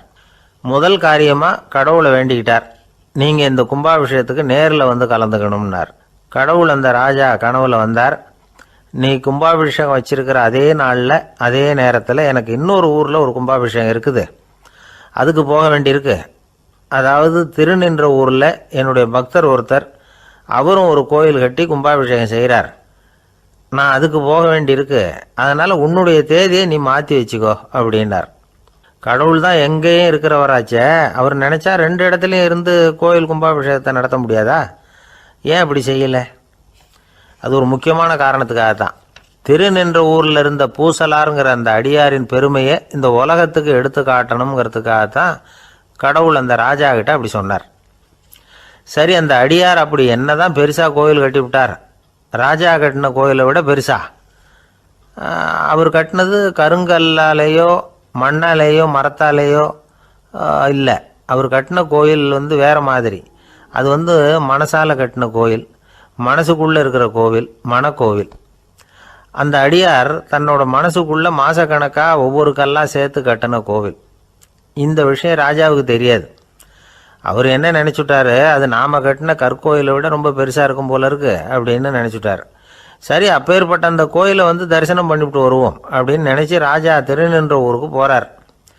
அங்கே போய் பார்த்தா கோயிலையும் காணும், ஒன்றையும் காணும். கடைசியில் பூசலார் கட்டின மணக்கோவில் தான் அதுங்கிறத அவர் புரிஞ்சுக்கிறார். உடனே அந்த அடியாரின் காலில் விழுந்து வணங்குறார். அவரோ, இது மனசால முயன்ற கோவில், இதுக்கு இத்தனை பெருமையா அப்படின்னு ஆச்சரியப்படுறார். இதில் ஆச்சரியப்படுறதுக்கு ஒன்றும் இல்லை. ஆண்டவன் விரும்புறது அகபக்தியையே தவிர புற தோற்றங்களே அல்ல. இதை நாம் புரிஞ்சுக்கிட்டோம்னா நமக்குள்ள எந்த வேறுபாடுகளும் வர்றதுக்கு வழியே இல்லை. இன்னொரு ராஜா இருந்தார். அவர் ஆண்டவனுக்கு படைக்கிறதுக்காக ஒரு தார் நல்ல செவ்வாழை பழமாக எடுத்துக்கிட்டு போகணும்னு நினச்சார். அதனால் முத நாளே அதை வாங்கிட்டு வர சொன்னார் வேலைக்காரங்கிட்ட. வேலைக்காரன் போனால் கடைத்தெருவில் ஒரு தார் பழம் வாங்கினான். வர்ற வழியில் அவன் குடிசை. அப்படியே எட்டி பார்த்துட்டு போவோமேன்னு நினச்சான். போனான். அங்கே இவனோட குழந்தை பாவம் பசியால் கத்திக்கிட்டு இருக்கு. இவன் பார்த்தான், இவ்வளோ பெரிய தாரில் ஒரு 2 பழம் எடுத்தா தெரியவா போகுது அப்படின்னு நினச்சி ஒரு 2 பழத்தை பிச்சு அந்த குழந்தைகிட்ட கொடுத்தான். அது அதை வாங்கி வயிறார சாப்பிட்டுது. பசி அடங்குச்சு, விளையாட போயிட்டுது. இவன் அதுக்கப்புறம் வாழைப்பழத்தை எடுத்துக்கிட்டு அரண்மனைக்கு வந்தான். 2 பழம் பிச்சிருக்கிறது ராஜாவுக்கு தெரிஞ்சு போச்சு. இவன் உண்மையை சொல்லிவிட்டான். உடனே ராஜா, கடவுளுக்கு படைக்க வேண்டிய பொருளை குழந்தை எச்சில் பண்ண விட்டுருக்கியே அப்படின்னு சொல்லி அவனை கட்டி வச்சு சாட்டையால் அடித்தார் பாவம். மறுநாள் பழத்தை கோயிலுக்கு எடுத்துகிட்டு போனார். கடவுள் முன்னாடி வச்சார். கடவுள் கண்ணை திறந்து பார்த்தார், பழம்லாம் அழுகி இருக்குது. என்ன இது அழுகி போன பழம் அப்படின்னார். ராஜா முழிச்சார். நல்லா தானே இருந்தது அப்படின்னு நினச்சார். அப்போ கடவுள் அந்த ராஜா கிட்ட சொன்னாராம், இதை பார்ப்பா, இந்த தாரில் 2 பழம் தான் நல்ல பழம், அந்த 2 பழங்களையும் நேற்றுக்கே நான் சாப்பிட்டுட்டேன் அப்படின்னாராம். அப்போ தான் ராஜாவுக்கு புரிஞ்சுது, ஏழை குழந்தையின் பசியை தீர்க்கறதுக்காக உதவுன அந்த 2 பழம்தான் இறைவன் சாப்பிட்ட பழம்னு. இறைவன் இருக்கிற இடம் எது? இதுதான். ஆந்திர நாட்டில் ஒரு அரசர் இருந்தார். அந்த அரசர்கிட்ட ஒரு அமைச்சர் இருந்தார். அந்த அமைச்சர் பேர் ராயண பாஸ்கர். அவர் ஒரு பெரிய அறிவாளி. அது மட்டும் இல்லை, மிகச்சிறந்த கொடையாளி. யார் எது கேட்டாலும் இல்லைன்னு சொல்ல மாட்டாராம். அதன் காரணமாகவே அவர்கிட்ட இருந்த செல்வம் நாளுக்கு நாள் குறைஞ்சிக்கிட்டே வந்துட்டு தான். கடைசியில் குடும்பத்துக்குன்னு எதுவும் வைக்காமலே அவர் போய் சேர்ந்துட்டார். மகனும் இறந்துட்டார். அந்த குடும்பத்தில் மிஞ்சி இருந்தது அவருடைய மருமகள், ஒரு பேரன், அவ்வளவுதான். இருந்த ஒரே சொத்து பழுதடைஞ்ச ஒரு வீடு. அந்த அம்மா மற்ற வீடுகளில் வேலை செஞ்சு தன்னுடைய பிள்ளைய படிக்க வச்சுக்கிட்டு வராங்க. அந்த புள்ள ஒரு பெரிய வள்ளலுடைய பேரன்கிறது அந்த பள்ளி வாத்தியார்களுக்கும் தெரியும். அதனால் அவங்களும் இவங்ககிட்ட கொஞ்சம் அன்பாகவும் அக்கறையாகவும் பழகி பாடம் சொல்லி கொடுத்துக்கிட்டு இருக்கிறாங்க.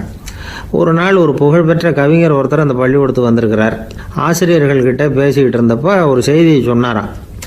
ராயண பாஸ்கருங்கிற வள்ளல் எனக்கு நிறைய உதவிகள் செஞ்சிருக்கார், என்னை பாராட்டி பரிசுகள்லாம் கொடுத்துருக்கிறார். அந்த வள்ளல் வாழ்ந்த கிராமத்தை பார்க்கணுங்கிறதுக்காக தான் இப்போ இங்கே வந்திருக்கிறேன் அப்படின்னாராம்.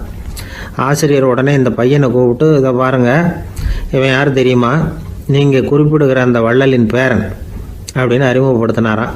கவிஞரின் கண்களில் ஆனந்த கண்ணீர். அந்த பரவச நிலையிலேயே அந்த வள்ளலை பற்றி கவி பாட ஆரம்பிச்சுட்டாராம். இந்த சின்ன பையன் அதை கேட்டிருக்கிறான். உடனே என்ன பண்ணான் தெரியுமோ, தன் கையில் அணிஞ்சிருந்த ஒரு பொன் வளையலை கழட்டி அந்த கவிஞருக்கு பரிசாக கொடுத்துட்டானான். எல்லாருக்கும் ஆச்சரியம். தாத்தா இருக்கும் நிலையில் கொடுத்தார், பேரன் இல்லாத நிலையிலையும் கொடுக்குறான். பையனை எல்லாரும் பாராட்டினாங்களாம்.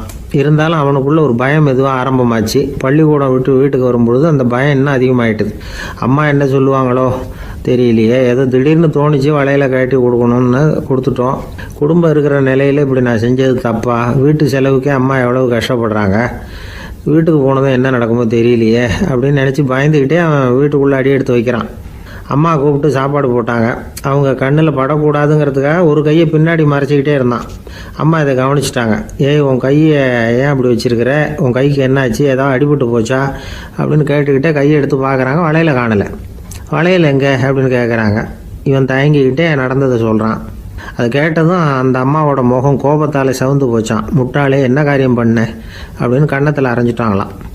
அம்மா, என்னை அடிக்காத, ஏதோ தெரியாமல் தப்பு பண்ணிட்டேன் அப்படின்ட்டுருக்கான். மகனே, வளையலை கொடுத்ததுக்காக நான் உன்னை அடிக்கலை, அப்படிங்க பின்ன எதுக்கு அடித்தேன்னு கேட்டிருக்கான். உன் பாட்டனார் ஒரு பெரிய வள்ளல், அவர் எதையும் பாதி வேலையை செய்யறதில்ல, அவருடைய பேரை நீ அரைகுறை வேலை செஞ்சுட்டு வந்திருக்கிற அப்படின்னாங்களாம். என்னம்மா சொல்கிறேன்ருக்கான். நீ ஒரே ஒரு வளையலை மட்டும்தானே கட்டி கொடுத்துருக்குற, கொடுக்குறதா இருந்தால் ரெண்டையும் சேர்த்துல கொடுத்துருக்கணும், அதுதானே உங்கள் தாத்தாவுக்கு பெருமை அப்படின்னாங்களாம். அம்மா, தெரியாமல் செஞ்சுட்டேன், உங்கள்கிட்டையும் அரை வாங்கிட்டேன் அப்படி இப்படின்னு அவன் சொல்லியிருக்கிறான். இப்போ அம்மா கொஞ்சம் இருங்க, அந்த கவிஞர் இன்னைக்கு நம்ம ஊரில் தான் தங்கியிருப்பார், நாளைக்கு காலையில் தான் அவர் எங்கே இருக்காருன்னு விசாரித்து இன்னொரு வளையலையும் கொடுத்துட்றேன் அப்படின்ட்டுருக்கான். மகனே, நல்ல செயல்களையெல்லாம் நாளைக்குன்னு ஒத்தி போடாத, நாளைக்கு என்ன நடக்குங்கிறது யாருக்கு தெரியும், இப்போவே போ, எங்கே இருக்காருன்னு பாரு அப்படின்ட்டுருக்காங்க. மகன் புறப்பட்டான். பள்ளி ஆசிரியர்கிட்ட போய் கேட்டானான் அந்த கவிஞர் எங்கே இருக்காருன்னு. அவர் சொன்னாராம். உடனே போய் அவர் இருக்கிற இடத்துல கதவை தட்டியிருக்கான். ராத்திரி நேரத்தில் இவனை கண்டதும் அவருக்கு ரொம்ப ஆச்சரியம். இவன் இன்னொரு கை வளையலையும் எடுத்து நீட்டியிருக்கான். அவர் திகைச்சு போய் நிற்கிறார். அவரால் என்ன பண்ணுறதுன்னே தெரியல, ஆனந்த கண்ணீர். இது பெரியவர்கள் கூற கேட்ட ஒரு வரலாறு. இன்னைக்கு இப்படிப்பட்டவங்களை பார்க்க முடியுமா? வறுமை வள்ளல் தன்மையை ஒன்று செய்து விடாதுங்கிறதுக்கு இது ஒரு உதாரணம். ஒருத்தன் இன்னொருத்தனை பார்த்து கேட்டானா, எங்கள் தாத்தா உங்கள் தாத்தாவுக்கு 100 ரூபா கடன் கொடுத்துருக்கிறார், அதை எப்போ திருப்பி கொடுக்க போகிறேன்னு. கவலைப்படாத, எங்கள் பேரன் அதை உங்கள் பேரன்ட்ட திருப்பி கொடுத்துருவான் அப்படின்னு நானா அவன்.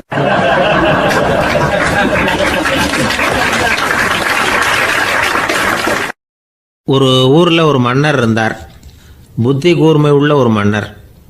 பொதுவாக மன்னர்களுக்கு சந்தேகம் வந்தால் சபையில் உள்ள சான்றோர்கள்கிட்ட கேட்டு தெரிஞ்சுக்கிறது தானே வழக்கம். ஆனால் இங்கே அப்படி இல்லை. மற்றவங்களுக்கு சந்தேகம் வந்தால் மன்னர்கிட்ட கேட்டு தெரிஞ்சுக்குவாங்க. அது மாதிரி கேட்டு தெரிஞ்சுக்கிறதுக்காக ஒரு பெரியவர் ஒரு நாள் வந்தார். அவர் கையில் 3 பொம்மைகள் வச்சுருந்தார். 3 ஒரே மாதிரி பொம்மைகள், கொஞ்சம் கூட வித்தியாசம் தெரியல. ஏது இந்த பொம்மைன்னு கேட்டார் மன்னர். எனக்கு வேண்டியப்பட்ட ஒருத்தங்கிட்ட இருந்து இதை வாங்கிட்டு வந்திருக்கிறேன், நான் தான் அவன்கிட்ட இந்த பொம்மையை செஞ்சு கொடுக்கும்படியா கேட்டுக்கிட்டேன். அவன் ரொம்ப புத்திசாலி, அவன் தான் இதை செஞ்சு கொடுத்தான், ஆனால் அதில் ஒரு சிக்கல் அப்படின்னார். என்ன பிரச்சனைன்னு கேட்டிருக்காரு இவர். நான் அவன்கிட்ட கேட்டது 3 விதமான பொம்மைகளாக இருக்கணும்னு கேட்டேன், அவன் என்னடான்னா 3 ஒரே மாதிரியாக செஞ்சு கொடுத்துட்டான் அப்படின்னார். அவங்ககிட்டயே கேட்கறது தானே அப்படின்ட்டுருக்காரு இவர். கேட்டேன், அவன் என்ன சொல்கிறான்னா இது 3 ஒரே மாதிரி பொம்மை கிடையாது, 3 விதம், ஒன்றுக்கு ஒன்று வித்தியாசம் இருக்குது. இந்த 3 பொம்மையும் 3 விதமான நண்பர்களுக்கு உதாரணங்கள் அப்படின்னு சொல்கிறான். எனக்கு ஒன்றும் புரியல, அதுதான் உங்ககிட்ட வந்தேன் அப்படின்னார். சரி, அந்த பொம்மைகளை இப்படி கொடுங்க அப்படின்னு வாங்கினார் மன்னர். எடுத்துக்கிட்டு உள்ளே போனார். கொஞ்ச நேரம் கழித்து வெளியில் வந்தார். அதுக்கப்புறம் சொன்னார், இதை பாருப்பா, அவன் சொன்னது சரிதான், 3 விதம் தான். இது இருக்குது முதல் பொம்மை, இது உத்தமமான நண்பனுக்கு உதாரணம். இந்த ரெண்டாவது பொம்மை இது மத்தியமமான நண்பனுக்கு உதாரணம். அந்த மூணாவது பொம்மை இருக்குதே அது மோசமான நண்பனுக்கு உதாரணம். இதை செஞ்சவன் உண்மையிலேயே பெரிய அறிவாளி தான் அப்படின்னாராம். வந்தவருக்கு ஒன்றும் புரியல. பார்த்தா ஒன்றும் வித்தியாசம் தெரியலையே அப்படின்னு அவன் குழம்பி போய் நிற்கிறான். இப்போ அந்த மன்னர் விளக்கம் கொடுக்குறார். அந்த 3 பொம்மையையும் எடுத்து முன்னாடி வச்சார். ஒரு மெல்லிய கம்பியை கையில் எடுத்தார். அந்த முதல் பொம்மை காதில் விட்டார். கொஞ்ச தூரம் உள்ளே போய் அப்படியே நின்றுட்டுது அந்த கம்பி. அப்புறம் ரெண்டாவது பொம்மை காதில் அந்த கம்பியை விட்டார். அந்த கம்பி என்னாச்சுன்னா அப்படியே அது வாய் வழியாக வெளில வந்தது. மூணாவது பொம்மை காதில் கம்பியை செலுத்தினார். அது நேராக இன்னொரு காது வழியாக வெளியில் வந்தது. இப்போ இந்த முதல் வகை இருக்குதே அது மாதிரியான நண்பர்கள் எப்படி தெரியுமா? நம்ம கஷ்டத்தை அவங்கக்கிட்ட சொன்னால் பேசாமல் கேட்டுக்குவாங்க. வெளியில் அதை யாருக்கிட்டையும் சொல்லிகிட்டு இருக்க மாட்டாங்க. வெளியில் தெரியாமல் நமக்கு உதவி பண்ணுவாங்க. செஞ்சுட்டு அதை நான் தான் செஞ்சேன்னு சொல்லிகிட்டு இருக்க மாட்டாங்க. அதுதான் கம்பி ஒரு காது வழியாக போய் உள்ளே நின்றுட்டுது. ரெண்டாவது பொம்மையில் கம்பி என்னாச்சு, ஒரு காது வழியாக போய் வாய் வழியாக வெளியில் வருது. இது மாதிரியான நண்பர்கள்கிட்ட நாம் கஷ்டத்தை சொன்னால் அதை அவங்க 4 பேர்கிட்ட போய் சொல்லி நமக்காக உதவி கேட்பாங்க. நமக்குன்னு கேட்டு வாங்கி அதை நம்மகிட்ட கொண்டுகிட்டு கொடுப்பாங்க. இவங்க மத்தியமமான நண்பர்கள். மூணாவது பொம்மையில் ஒரு காது வழியாக செலுத்துகிற கம்பி இன்னொரு காது வழியாக வெளியில் வந்துடுது. இது மாதிரியான நண்பர்கள்கிட்ட நம்ம கஷ்டத்தை சொன்னால் அவங்க காது கொடுத்து கேட்கறது மாதிரி நடிப்பாங்க. அப்படியே இன்னொரு காது வழியாக அதை வெளில விட்டுருவாங்க. அதை பற்றி கவலைப்பட மாட்டாங்க. இதுதான் இந்த பொம்மைகளுக்குள்ளே இருக்கிற வித்தியாசம் அப்படின்னு விளக்கம் கொடுத்தாராம் மன்னர். படிக்கிற பிள்ளைங்கள்லேயும் இது மாதிரி 3 வகை உண்டு. சில பேர் காதால் வாங்கி மனசில் வச்சுக்குவான். சில பேர் காதால் வாங்கி பேனாவால் எழுதி விடுவான். சில பேர் ஒரு காதால் வாங்கி இன்னொரு காதால் வெளியில் விட்டுருவான். ஒரு பையன் வகுப்பில் ஆசிரியர் பாடம் நடத்தும் பொழுது தலையை வேகமாக ஆட்டி ஆட்டி கேட்பானான். ஏன்டா இப்படி தலையை இப்படி ஆட்டுற அப்படின்னு கேட்டிருக்கான் பக்கத்தில் இருந்தவன். தலையை ஆட்டினா தாண்டா ஒரு காது வழியாக உள்ளே போகிறது இன்னொரு காது வழியாக வெளியில் வேகமாக வெளில போகும் அப்படின்னானான் அந்த பையன்.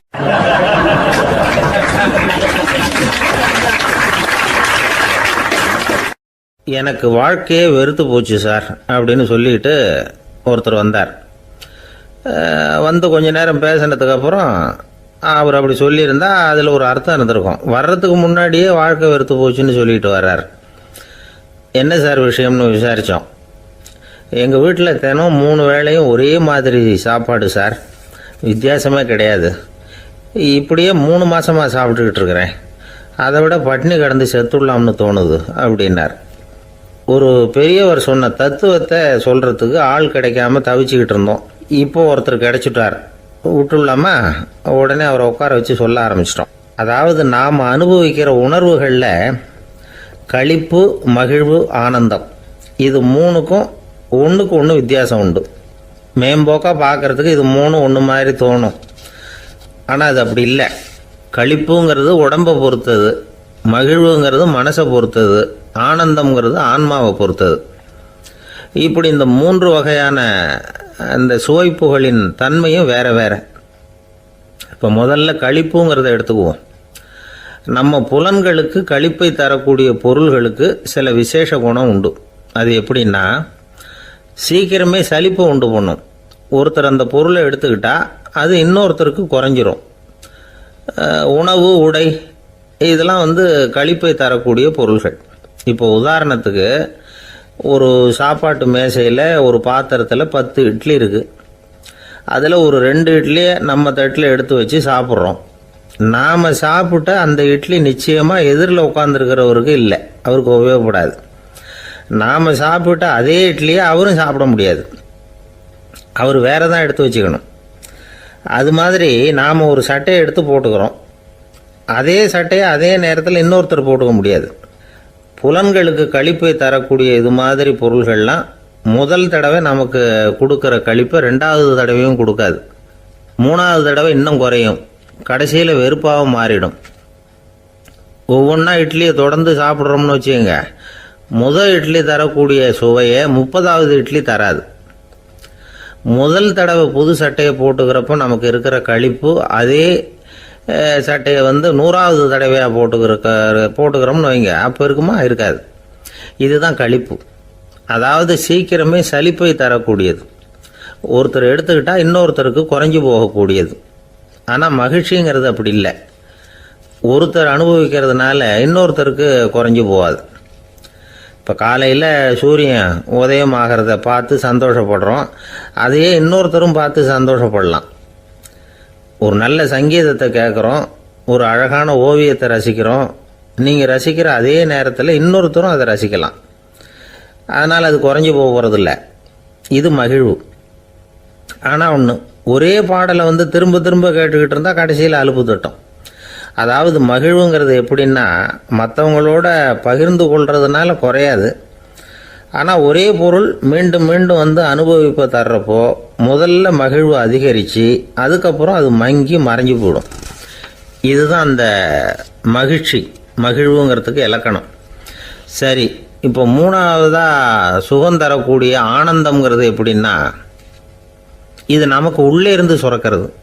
மனசு சலனங்கள்லேருந்து விடுபடுறப்போ இந்த ஆனந்தம் நமக்கு கிடைக்கும். இது நிலையான சுகம், ஆத்ம சுகம். களிப்பிலிருந்து மகிழ்வுக்கும் மகிழ்விலிருந்து ஆனந்தத்துக்கும் செல்றது தான் மனிதன் நடத்த வேண்டிய முக்கியமான பயணம். இவ்வளவு விஷயத்தையும் கேட்டுட்டு இந்த காலத்து பையன் ஒருத்தன் வந்தான். சார், இப்போ நீங்கள் ஒரு சாப்பாட்டு மேசையில் ஒரு 10 இட்லி வைக்கிறீங்க, என்ன உட்கார வைங்க, எதிரில் இன்னொருத்தனை உட்கார வைங்க, நான் களிப்பு மகிழ்வுலாம் தாண்டி நேரடியாக ஆனந்தத்துக்கு பயணம் பண்ணி காட்டுறேன் அப்படின்னா. ஒன்றும் புரியல அவன் சொன்னது. அது எப்படி, என்ன பண்ணுவ நீ அப்படின்னு சொல்லி கேட்டோம் ஆச்சரியமாக. 2 இட்லி சாப்பிட்டா தானே சார் களிப்பு, நான் 10 இட்லியும் மொத்தமாக சாப்பிட்ருவேன், அடுத்தவனுக்கு எதுவும் கிடைக்காது, அவனுக்கு கிடைக்காதபடி நாமே சாப்பிட்டுடுறோம்ல, அதுதானே நமக்கு ஆனந்தம் அப்படின்னு அதுக்கு ஒரு விளக்கம் சொல்கிறான்.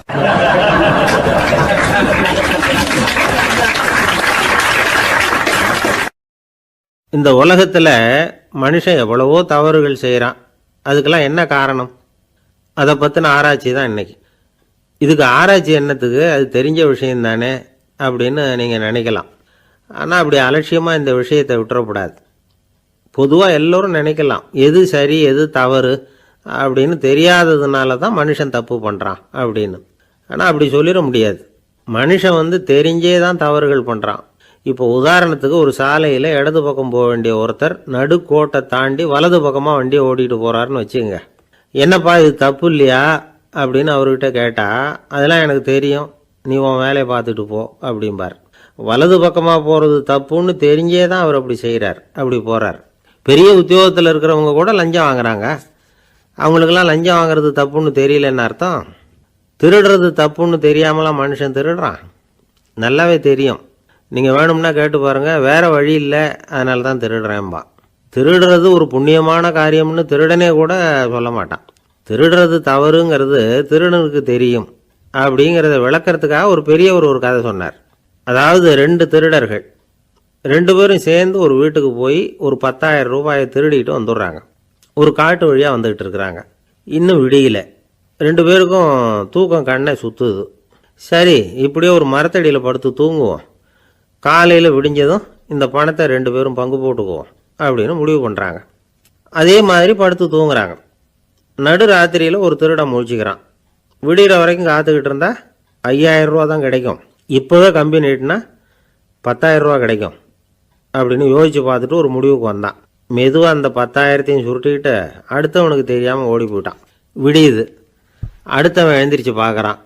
பணத்தையும் காணலை, பாகஸ்தனையும் காணலை. இந்த திருடன் அந்த திருடனை திட்டுறான், திருட்டு பய, அயோக்கிய பய, இப்படி அநியாயமாக கிளப்பிட்டு போட்டானே அப்படிங்கிறான். இதுலேருந்து என்ன தெரியுது? தெரியாமல் எடுத்துக்கிட்டு போகிறது திருட்டு, அயோக்கியத்தனம், அநியாயம் அப்படிங்கிறது இவனுக்கு தெரிஞ்சிருக்குது. அதனால தான் அடுத்தவனை பார்த்து இப்படி திட்டுறான். அதனால் தெரியாததுனால மனுஷன் தவறு பண்ணுறான்னு சொல்கிறது சரியில்லை. அப்படின்னா மனுஷன் பண்ணுற தவறுகளுக்கு உண்மையான காரணம் தான் என்ன? இதே சந்தேகம் அர்ஜுனனுக்கும் வந்துதான். அதனால தான் அவன் பகவானை பார்த்து கேட்குறான், மனுஷன் தன் விருப்பத்துக்கு விரோதமாக ஏதோ ஒரு சக்தியினால பலாத்காரமாக இழுக்கப்பட்டது மாதிரி பாவம் பண்ணுறானே, அந்த சக்தி என்ன அப்படின்னு கேட்குறான். இதுக்கு பகவான் பதில் சொல்கிறார், காமமும் குரோதமும் தான் அந்த சக்திகள், அதாவது ஆசையும் சினமும். இது 2ம் உன்னுடைய எதிரிகள் அப்படிங்கிறத புரிஞ்சுக்கோ அப்படிங்கிறார். இன்னமும் நுணுக்கமாக பார்த்தா காமத்தினுடைய மறு உருவங்கள் தான் குரோதமும் லோபமும். ஆசை நிறைவேறலைன்னா குரோதம், அதாவது கோபம். ஆசை நிறைவேறிட்டதுன்னா லோபம், அதாவது பேராசை. பாவத்தை கண்ட்ரோல் பண்ணணும்னா அதுக்கு மெயின் சுவிட்ச் எது அப்படிங்கிறது இப்போ தான் தெரியுது. அதுக்கு மனுஷன் தெரிஞ்சே தான் தவறு பண்ணுறான் அப்படின்னு பேசிக்கிட்டோமே. அதுக்கு ஒரு உதாரணம். ஒரு ஆள் ஹோட்டலில் சாப்பிட போனான். சாப்பிட்டு முடித்தான். எழுந்திரிச்சு வந்து முதலாளிகிட்ட பில்லை கொடுத்தான். காசை கொடுக்கல. முதலாளி பணம் கொடுன்னு கேட்டார். இவன் என்கிட்ட பணம் இல்லைன்னா. முதலாளி கொஞ்சம் கூட அலட்டிக்கல. உள்ளே இருந்து ஒரு ஆளை கூப்பிட்டார். இவனை கூப்பிட்டுக்கிட்டு போய் இட்லி மாவு ஆட்ட சொல்லுன்னார். இவனும் கவலைப்படாமல் உள்ளே போயிட்டான். அப்போது அழைச்சிட்டு போகிற ஆள் கேட்குறான், ஏன் சார் சாப்பிட்றதுக்கு முன்னாடி காசு இல்லைங்கிறது உங்களுக்கு தெரியாதா அப்படின்னு கேட்குறான். தெரியும், காசு இல்லைங்கிறதும் தெரியும், காசு இல்லாமல் சாப்பிட்டா மாவாட்டணுங்கிறதும் தெரியும் அப்படின்னா அந்த ஆள். அப்படின்னா நீங்கள் உங்கள் வீட்லேயே சாப்பிட்ருக்கலாமே அப்படின்னு கேட்குறான் அவன். அதுக்கு இவர் சொல்கிறாரு, அது எப்படி, அங்கே சாப்பிட்டாலும் நான் இதே வேலையை தானே செய்ய வேண்டியிருக்கும் அப்படின்னாராம்.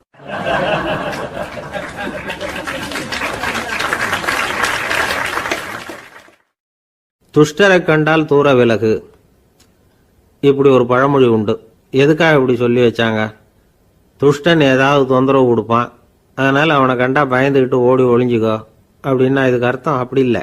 ஒரு துஷ்டன் கிட்ட நெருங்கி போகிறோம்னு வச்சுக்கோங்க, அவன் நமக்கு கெடுதலான ஆலோசனைகள் எதையும் சொல்லலாம், அல்லது அவன் தீய உணர்வுகள் உள்ளவனா இருக்கலாம், அல்லது தீய செயல்கள் செய்யக்கூடியவனா இருக்கலாம், அல்லது தீய நட்புனால அவன் ஏற்கனவே கெட்டு போனவனா கூட இருக்கலாம்.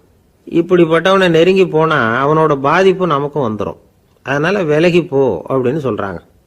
இதையே கொஞ்சம் விவரமா இப்போ பார்ப்போமே. இப்போ இந்த துஷ்டர்களை 4 வகையா பிரிக்கிறாங்க. இந்த 4 வகைக்கும் உதாரணம் வேணும்னா வேற எங்கேயும் போக வேண்டியதில்லை, மகாபாரதத்தை பார்த்தாவே போதும். அதுல இந்த 4 வகையான தீயோரும் வர்றாங்க. முதல் வகைக்கு உதாரணம் சகுனி. இவன் மனசுல எப்பவும் தீய எண்ணங்கள் தான் நிறைஞ்சி இருக்கும். கனவுல கூட தீய ஆலோசனைகள். யாராவது ஒருத்தர் நல்லபடியா வாழ்ந்தா அதை இவனால சகிச்சிக்க முடியாது. இப்படிப்பட்டவனோட நெருங்கிய தொடர்பு துரியோதனனுக்கு கிடைச்சது. துரியோதனன் எப்படின்னா அவன் ஏற்கனவே தீய காரியங்கள் செய்யறதுக்கு தயங்காதவன். அப்படிப்பட்டவனுக்கு தீய போதனைகள் செய்யறதுக்கு சகுனி உதவுனா. இந்த 2 பேரோட சகவாசம் இன்னொருத்தனுக்கு கிடைச்சது. அவன் யாருன்னா துச்சாதனன். அவன் தீய நடத்தை உள்ளவன். இந்த 3 பேரும் ஒன்று சேர்ந்தா என்னத்துக்கு ஆகும்? உலகமே கெட்டு போடும்ல. இந்த 3 துஷ்டர்களோட நல்லவன் ஒருத்தன் சேர்ந்தான். அவன் தான் கர்ணன். கர்ணன் இயல்பாவே உத்தம குணம் உள்ளவன். அவன் நல்லவங்களோட சேராம இப்படிப்பட்ட கெட்டவங்க கிட்ட நட்பு வச்சுக்கிட்டான். அதனால அவனும் தீய செயல்களில் ஈடுபடுறது மாதிரி ஆயிடுது. துரியோதனனுடைய நண்பனா அவனுடைய ஆதரவுல வளர்ந்ததுனால அவனுக்கு துணையா இருக்க வேண்டி இருக்குது அப்படின்னா. நட்பு உரிமையினால உதவி புரிய வேண்டியது சரிதான், அது தப்புன்னு சொல்ல முடியாது. இருந்தாலும் தீய செயல்களுக்கு உதவி செய்யறது சரியில்லை. புத்தி பலம் புஜ பலம் எல்லாம் இருந்தா கூட தெய்வ பலம் இல்லைன்னா ஜெயிக்க முடியாது. கர்ணன் மகா வீரன். இருந்தாலும் கடைசியில் அவன் கதி என்னாச்சு? அவங்ககிட்ட எல்லா நல்ல குணங்களும் இருந்தது. இருந்தாலும் ஏன் இப்படி ஆச்சு? தீயவர்களுடைய சேர்க்கை தான் காரணம். அவங்களோட சேர்ந்ததுனால இவனையும் அப்படியே நினைக்க ஆரம்பிச்சுட்டாங்கல்ல. 4 வகை துஷ்டர்கள்ல இவனும் ஒரு வகை அப்படின்னு சொல்ல ஆரம்பிச்சிட்டாங்க. அதாவது தீய ஆலோசனைக்கு சகுனி, தீய உணர்வுகளுக்கு துரியோதனன், தீய செய்கைக்கு துச்சாதனன், தீய நட்புக்கு கர்ணன். இப்படி உதாரணமாயிட்டான். அதனாலதான் துஷ்டரை கண்டால் தூர விலகு அப்படின்னு சொன்னாங்க. அது புராண காலம். இப்பெல்லாம் நிலைமை கொஞ்சம் வேற விதமா இருக்குது. அன்னைக்கு ஒரு நாள் அப்படிதான் ஒரு காட்டு பாதையில யாரோ ஒருத்தர் அடிபட்டு கிடந்தார். யாரோ ஒரு துஷ்டன் அவனை அடிச்சு போட்டுட்டு போயிட்டான் போல இருக்கு. அந்த வழியா போன ஒருத்தர் பரிதாபப்பட்டு அவனை போய் தூக்குனார். ஆறுதல் சொன்னார், இதை பாருங்க, இந்த வழியா எப்பவும் தனியா வரக்கூடாது. ஏன்னா இங்க ஒரு ரவுடி இருந்துகிட்டு வர்றவங்க போறவங்களையெல்லாம் வழிப்பறி பண்ணிட்டு இருக்கிறதா கேள்விப்பட்டிருக்கிறேன் அப்படின்னாராம். இனிமே அப்படி கேள்விப்பட மாட்டீங்க அப்படின்னு அந்த ஆளு. ஏன்னு கேட்டிருக்காரு இவர். அவன் சொல்லியிருக்கான், நான் தான் சார் அந்த ரவுடி. இந்த வழியா போனவங்க கிட்ட தகராறு பண்ணேன். அவங்க தான் என்ன இப்படி அடிச்சு போட்டு என்கிட்ட இருந்த பணத்தையெல்லாம் புடுங்கிட்டு போட்டாங்க சார். காலம் ரொம்ப கெட்டு போச்சு அப்படின்னு நானா ரொம்ப பரிதாபமா.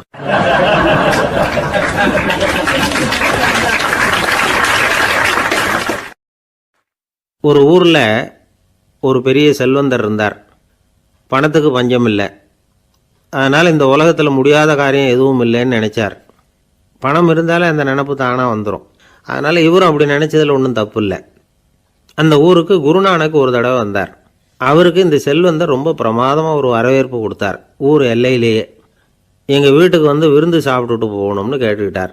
அவரும் சரின்னு ஒத்துக்கிட்டார். உடனே தன்னுடைய பங்களாவில் ஒரு பெரிய விருந்துக்கு ஏற்பாடு பண்ணார். குருநானக்கை அழைச்சிட்டு வீட்டுக்கு போனார். உட்கார வச்சார். ஐயா, நான் இந்த ஊர்லேயே ரொம்ப பெரிய வசதி உள்ளவன், என்னால் எல்லாம் முடியும். உங்களுக்காக நான் என்ன செய்யணும்னு சொல்லுங்கள். எதுவாக இருந்தாலும் பரவாயில்ல, எவ்வளவு செலவானாலும் பரவாயில்ல, என்னால் செய்ய முடியும்.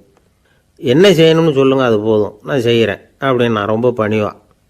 இதை கேட்டதும் குருநானக் சிந்திச்சார் கொஞ்ச நேரம். அதுக்கப்புறம் தன்னோட சட்டை பைக்குள்ளே கையை விட்டு ஒரு பழைய ஊசி ஒன்று எடுத்தார். அந்த செல்வந்தர்கிட்ட கொடுத்தார். இதை பாருங்கள், இவ்வளவு தூரம் நீங்கள் கேட்கறதுனால சொல்கிறேன், எனக்கு நீங்கள் செய்ய வேண்டிய உதவி இதுதான்னார். ஊசியை கையில் வாங்கிக்கிட்டு இதை என்ன செய்யணும்னு சொல்லுங்க அப்படின்னார் அவர். நீங்கள் செய்ய வேண்டியது என்னென்னா, இந்த ஊசியை பத்திரமா வச்சிருக்கணும். நாம் 2 பேரும் இறந்து போனதுக்கு பின்னாடி இன்னொரு உலகத்தில் நாம் சந்திக்கக்கூடிய வாய்ப்பு இருக்குது. அப்போ இந்த ஊசியை என்கிட்ட கொண்டாந்து கொடுக்கணும். இதுதான் நீங்கள் எனக்காக செய்ய வேண்டிய உதவி அப்படின்னார் குருநானக் லேசாக சிரிச்சுக்கிட்டே. இதை கேட்ட உடனே இந்த பெரியவர் முழிக்க ஆரம்பிச்சிட்டார். அது எப்படிங்க, நான் சாகிறப்ப எப்படி இந்த ஊசியை எடுத்துக்கிட்டு இன்னொரு உலகத்துக்கு வர முடியும்னார். ஊசி மாதிரி ஒரு சின்ன பொருளை கூட இந்த உலகத்தை விட்டு நாம் போகிறப்ப எடுத்துகிட்டு போக முடியாதுங்கிறப்போ உங்களோட செல்வத்தையெல்லாம் எப்படி அங்கே எடுத்துகிட்டு வர போகிறீங்க அப்படின்னு கேட்டார் குருநானக். அதுக்கப்புறம் தான் அந்த பெரியவர் யோசிக்க ஆரம்பித்தாராம். குருநானக் சொல்கிறார், இதை பாருங்கள், நாம் செய்கிற நல்லது கெட்டது தான் கடைசி வரைக்கும் நம்ம கூட இருக்கும். அடுத்தவங்க நல்லா இருக்கணுங்கிறதுக்காக பொருளை செலவு செய்யணும். அப்படி செய்யலைன்னா எந்த பிரயோஜனமும் இல்லை அப்படின்னார். அதுக்கப்புறம் தான் அந்த செல்வந்தரின் அறிவு கண் திறந்து தான். உடனே குருநானக்கை வணங்கினார். ஐயா, என்கிட்ட இருந்த ஆணவம் போயிட்டுது, இனிமேல் என்கிட்ட இருக்கிற செல்வத்தை நல்ல வழியில் செலவழிப்பேன் அப்படின்னாராம். நம்மக்கிட்ட இருக்கிற பணம் எப்பவும் நம்ம கூடவே வந்துக்கிட்டு இருக்காதுங்கிறதுக்கு இது ஒரு உதாரணம். அதுக்காக நாம் பணம் சேர்க்கறத பற்றி கவலைப்பட வேண்டியதில்லை, பேசாமல் படுத்து தூங்கிக்கிட்டு இருந்தால் போதும் அப்படின்னு இதுக்கு அர்த்தம் பண்ணிக்கக்கூடாது. முறையான வழியில் பணம் சேர்க்கணும், அதை முறையான வழியில் செலவு பண்ணணும். அதனால் ஏற்படக்கூடிய மன நிறைவு இருக்குது பாருங்கள், அது அனுபவித்தவங்களுக்கு தான் தெரியும். சொர்க்கத்துக்கு போகிறவங்க இங்கேருந்து பணத்தை எடுத்துகிட்டு போக முடியாது. ஆனால் நம்ம செல்வத்தை இங்கே மற்றவங்களுக்கு பயன்பட செய்து அதனால் ஏற்படுற புண்ணியம் இருக்குது பாருங்கள், அதை எடுத்துகிட்டு போக முடியுமா. இதுதான் ஆன்மீகவாதிகள்லாம் சொல்கிற கருத்து. ஜான் நியூட்டன் ஒருத்தர், அவர் சொன்னார், நான் எப்போவாவது சொர்க்கத்துக்கு போய் சேர்ந்தேன்னா அங்கே 3 அதிசயங்களை பார்ப்பேன்னார். என்னன்னு கேட்டாங்க.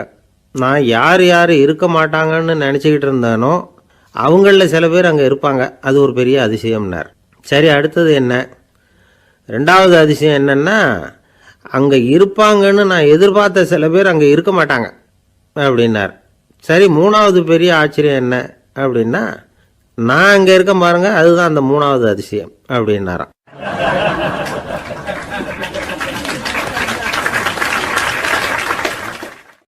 ஒரு மனுஷனை பார்த்து என்கிட்ட வாலாட்டாதே அப்படின்னு சொன்னால் அவன் நம்மக்கிட்ட ஏதோ வம்புக்கு வர்றான்னு அர்த்தம். ஒரு நாயை பார்த்து யாரும் என்கிட்ட வாலாட்டாதே அப்படின்னு சொல்கிறது இல்லை. ஏன்னா நாய் வாலாட்டுனா அது நம்மக்கிட்ட தன்னுடைய நன்றியை தெரிவிக்கிறதாக நினச்சிக்கிட்டு இருக்கிறோம். ஆனால் அது அப்படி இல்லை அப்படின்னு சொல்கிறாங்க அது சம்பந்தமான நிபுணர்கள்.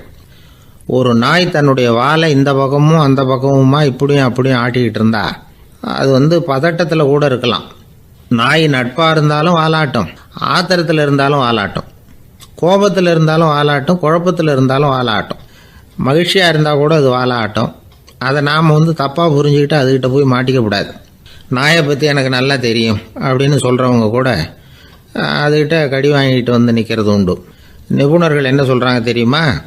எப்போவுமே நாய்கள் திடீர்னு கடிச்சு விடுறதில்ல, கடிக்கிறதுக்கு முன்னாடி சில அறிகுறிகளை காட்டும். அதை சரியாக புரிஞ்சுக்கிட்டோம்னா தப்பிச்சுக்கலாம். ஒரு வீட்டுக்கு போகிறீங்க, அங்கே புதுசாக ஒரு நாயை பார்க்குறீங்க, உடனே அதுக்கிட்ட போய் குனிஞ்சு சிரிச்சுக்கிட்டே அது தலையில் தட்டுறீங்க. இது ரொம்ப தப்பான். ஒரு நாய் இன்னொரு நாயை நேருக்கு நேர் பார்த்து பல்ல காட்டுனா அது தன்னுடைய தன்முனைப்பை காட்டுதுன்னு அர்த்தமா. உன்னை விட நான் பெரியவன் அப்படின்னு சொல்லுதுன்னு அர்த்தம். அதனால் நீங்கள் அது மாதிரி கிட்ட போய் சிரிக்கிறோம் அப்படின்னு நினச்சிக்கிட்டு பல்ல காட்டினா உங்களையும் எதிரியாக நினச்சிரும். இன்னொரு விஷயம் என்னென்னா, தலையில் தட்டுனா நாய்க்கு பிடிக்காது. அது தன்னை அடக்கிறதாகவும் அச்சுறுத்துறதாகவும் நினச்சிக்கிட்டு இருக்கும். சரி, அப்படின்னா புதுசாக ஒரு இடத்துல அல்லது வீட்டில் நாய்க்குட்டியை பார்த்தா என்ன பண்ணுறது? நீங்கள் சும்மா இருங்க, அதுவாக கிட்ட வரட்டும். அதுக்கப்புறம் அதுக்கிட்ட கனிவாக பேசுங்க. கன்னம், மார்பு, தோல் இங்கெல்லாம் தட்டலாம், தப்பு இல்லையா?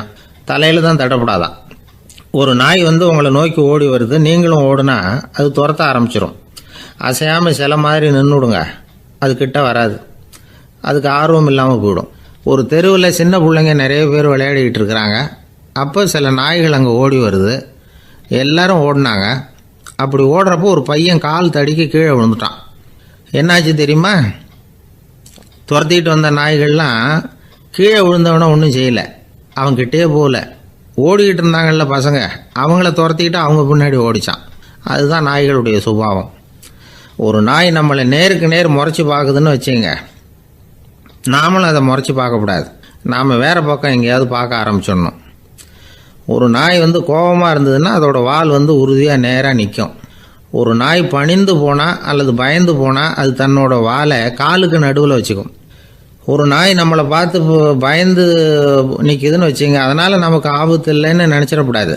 உங்களை பார்த்துட்டு ஒரு நாய் ஒடுங்குச்சுன்னா நீங்கள் விலகி போயிடணும் அப்படின்னு அது நினைக்குது. நிறைய பேர் பயந்து போன நாயால் கடிபடுறாங்க. இவன் நம்மளை விட பெரிய ஆள், மாட்டிக்கிட்டோம், வேறு வழி இல்லை அப்படிங்கிற நினப்பில் தான் நாய் வந்து கடிக்க ஆரம்பிக்குதான். இதே மாதிரி சங்கிலியால் கட்டி போடப்பட்டிருக்கிற நாயும் ஆபத்தானது தான். தொடர்ந்து கட்டி போட்டிருந்தா காலப்போக்கில் அது ஒரு மாதிரி ஆகிடும். நாய் வந்து குழந்தைகளை கடிக்காது அப்படின்னு சில பேர் சொல்லுவாங்க. அதுவும் ஒரு தவறான நம்பிக்கை. அதனால் சின்ன குழந்தைகளை தனியாக நாயோட விளையாட விடக்கூடாது. ஆகக்கூடி நாயை பற்றி நிறைய விஷயம் புரிஞ்சுக்க வேண்டியிருக்குது. ஒருத்தர் தன்னுடைய நண்பர் வீட்டுக்கு போயிருந்தார். அவசியம் எங்கள் வீட்டில் சாப்பிட்டுட்டு தான் போகணும் அப்படின்னு ரொம்ப அன்பாக சொல்லிவிட்டார். அதை மீற முடியல இவரால். சரின்னு உட்காந்துட்டார். சாப்பாடு போட்டாங்க, சாப்பிட ஆரம்பித்தார். அவங்க வீட்டில் கட்டி போட்டிருந்த நாய்க்குட்டி இவர் சாப்பிட்றத முறைச்சி பார்த்துது. ஏன் இப்படி என்ன இது முறைச்சி பார்க்குது உங்கள் வீட்டு நாய்க்குட்டி அப்படின்னு அவர் கேட்டார். அப்போ அவங்க சொன்னாங்களாம், அதுக்கிட்ட ஒரு கெட்ட பழக்கங்க, தன்னோட தட்டில் யார் சாப்பிட்டாலும் அது அப்படி தான் முறைச்சி பார்க்கும் அப்படின்னாரா அவர்.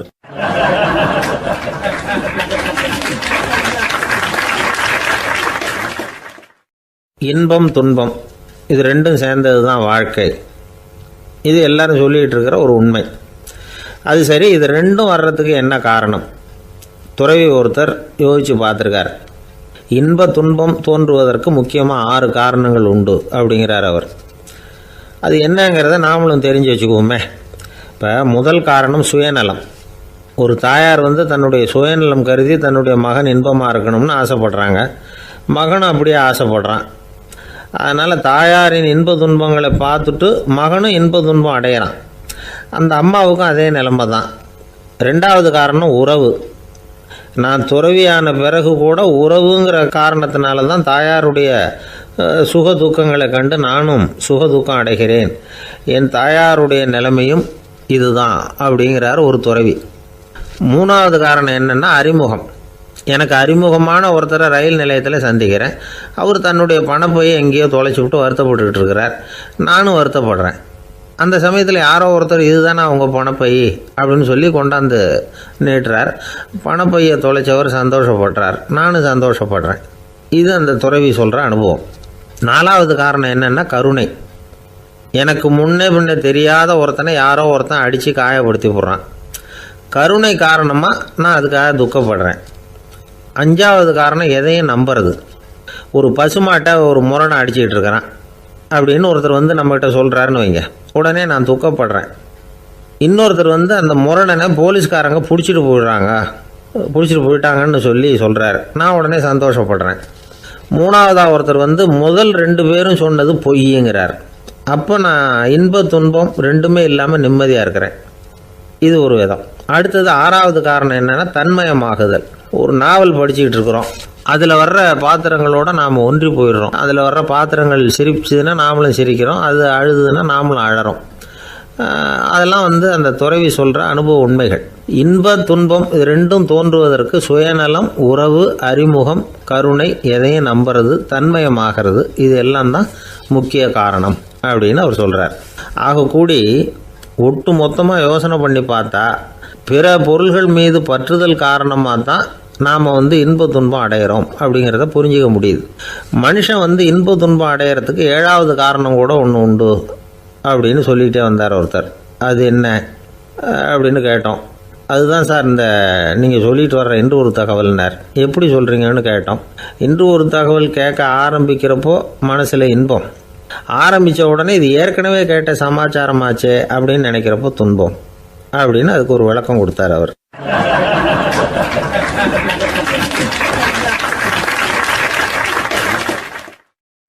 இன்றைக்கு பல பேர் உயில் எழுதி வைக்கிறாங்கல்ல. இந்த உயில்னா என்ன? அதாவது ஒரு நபர் தனக்கு பின்னாடி தன்னுடைய சொத்துக்கள் யாருக்கு போய் சேரணும்னு நினைக்கிறாரோ அந்த நினைப்பை சட்டப்படி உறுதிப்படுத்துறது தான் உயில். சரி, உயிலை யார் எழுதலாம்? 18 வயசு பூர்த்தியான யாரும் உயில் மூலமாக சொத்துக்களை விநியோகிக்கலாம். கண் பார்வை இல்லாதவங்க, காது கேளாதவங்க, வாய் பேச முடியாதவங்க, இவங்கெல்லாம் கூட உயில் எழுதி வைக்கலாம். புத்தி சுவாதீனம் இல்லாதவங்க கூட சில சமயம் புத்தி தெளிவாக இருந்தால் உயில் எழுதலாமா.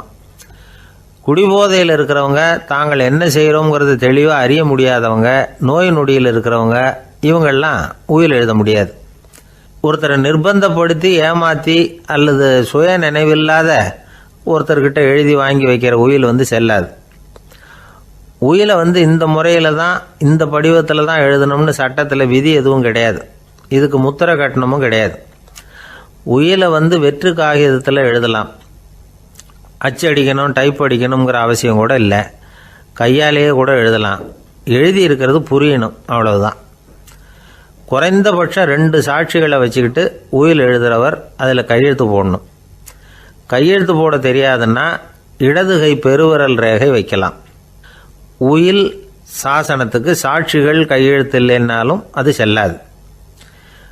அப்புறம் ப்ரிவிலேஜ்டு வில் அப்படின்னு இருக்கு. அதுக்கு மட்டும் சாட்சிகள் தேவையில்லை. அது என்னென்னா, இந்த விமானப்படை, கப்பல் படை அல்லது யுத்தத்தில் பணிபுரியும் நபர்கள் அவங்கெல்லாம் இருக்கிறாங்க இல்லையா, அப்படிப்பட்டவங்க எழுதுகிற உயில் அது. அதுக்கு சில விசேஷ சலுகைகள் உண்டு. ஒருத்தர் முதல்ல ஒரு உயில் எழுதி வைக்கிறார், அதுக்கப்புறம் மனசு மாறி போகுது, அது வேணாம்னு நினைக்கிறார், ரத்து செஞ்சுடலாம். அதுக்கப்புறம் வேறு உயிலும் எழுதலாம். உயிரோடு இருக்கிற வரைக்கும் எத்தனை தடவை வேணும்னாலும் உயில் எழுதலாம். கடைசியாக எழுதப்பட்ட உயில் சட்டப்படி சரியாக இருந்தால் அதுதான் அமலுக்கு வரும். சரி, எழுதுகிற உயிலை ரகசியமாக வச்சுருக்கிறது எப்படி? இது ஒரு கேள்வி.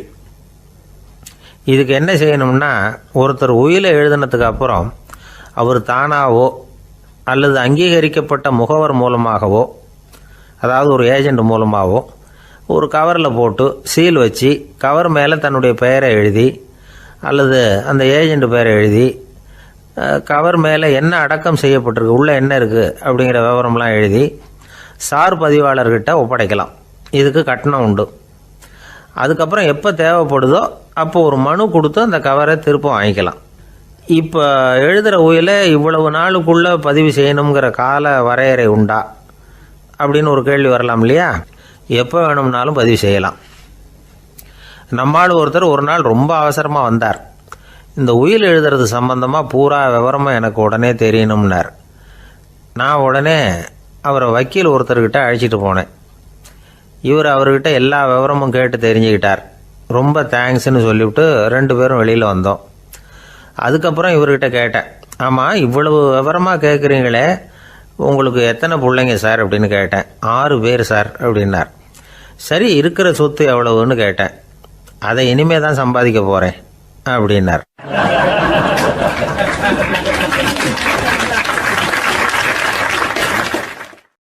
வயிறு பசிக்குதேங்கிறது சிலரோட கவலை, வயிறு பசிக்க மாட்டேங்குதே அப்படிங்கிறது சில பேரோட கவலை.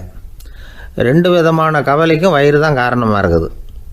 வயிறு பசிச்சதுன்னா அது இயற்கை, வயிறு பசிக்கலைன்னா அது வியாதி. ஆனால் பசியையும் நாம் பசிப்பிணி அப்படின்னு தான் சொல்லுவோம். என்ன காரணம்? வியாதியை போக்க வேண்டியது எவ்வளவு முக்கியமோ அதை விட முக்கியம் பசியை போக்க வேண்டியது. ஒரு சமுதாயத்தில் பசிப்பிணியே இருக்கக்கூடாது, அதுதான் நல்ல சமுதாயம். பசியை போக்கணும்னா சாப்பாடு போடணும், பசியின்மையை போக்கணும்னா வைத்தியம்தான் பண்ணணும். இது சம்பந்தமாக எவ்வளவோ ஆராய்ச்சிகள் நடக்குது, நிறைய மருந்து கண்டுபிடிச்சிருக்கிறாங்க. நம்ம உடம்புல பசியை தூண்டக்கூடிய பகுதி எது, இதை முதல்ல தெரிஞ்சுக்கணும் இல்லையா? நாம் சாப்பிட்ற ஆகாரம் செரிக்கிறதுக்கு எது காரணம் தெரியுமா? நம்ம மூளையோட பின்பகுதி தான் அதுக்கு காரணமாக இருக்குதான். மூளையின் பின்பகுதியில் நரம்பு செல்களால் ஆன 2 வகையான ஆரக்சின்கள் தான் பசியை உண்டாகுது அப்படின்னு கண்டுபிடிச்சிருக்கிறாங்க. 2 ஆய்வாளர்கள் இதை கண்டுபிடிச்சிருக்காங்க. அவங்க 2 பேரும் டெக்சாஸ் பல்கலைக்கழகத்தில் ஹார்வர்டு ஹக்ஸ் மருத்துவ கல்வி நிலையத்தில் பணிபுரிகிறவங்களாம். உண்பது தேவைங்கிறது உணரப்படும் போது மூளையின் அந்த குறிப்பிட்ட பகுதி ஆரக்சின் அப்படிங்கிற ஹார்மோன்களை சுரக்கும். அது பசி உணர்வை தூண்டும் அப்படிங்கிறது தான் அந்த ஆய்வாளர்களின் கண்டுபிடிப்பு. இந்த ஆரக்சின் வேறு சில உயிரினங்கள்லேயும் உண்டு. இப்போ எலிகளில் கூட இது இருக்குது. அதனால் எலிகளை வச்சு இது சம்மந்தமாக ஆராய்ச்சி பண்ணாங்க. எலிகள் உடம்பில் ஆரக்சினை செலுத்தி பார்த்தாங்க. உடனே என்னாச்சு தெரியுமா? அந்த எலியெல்லாம் பசியால் துடிக்க ஆரம்பிச்சுட்டுது.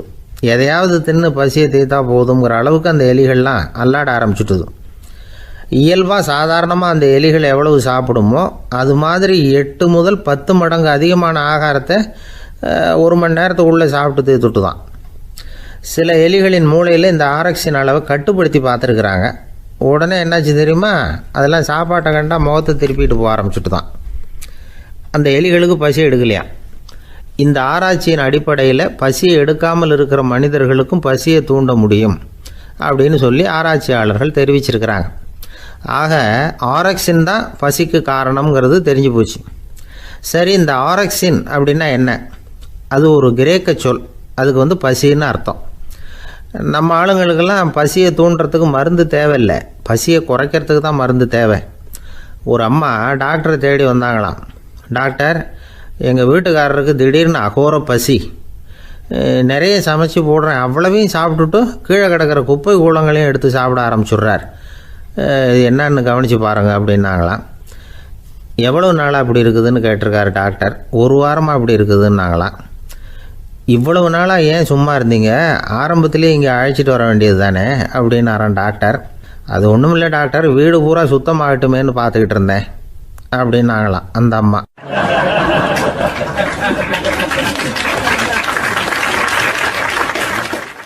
ஒரு ஊரில் ஒரு மன்னர் இருந்தார். அழகான அரண்மனையில் அவர் இருந்தார்.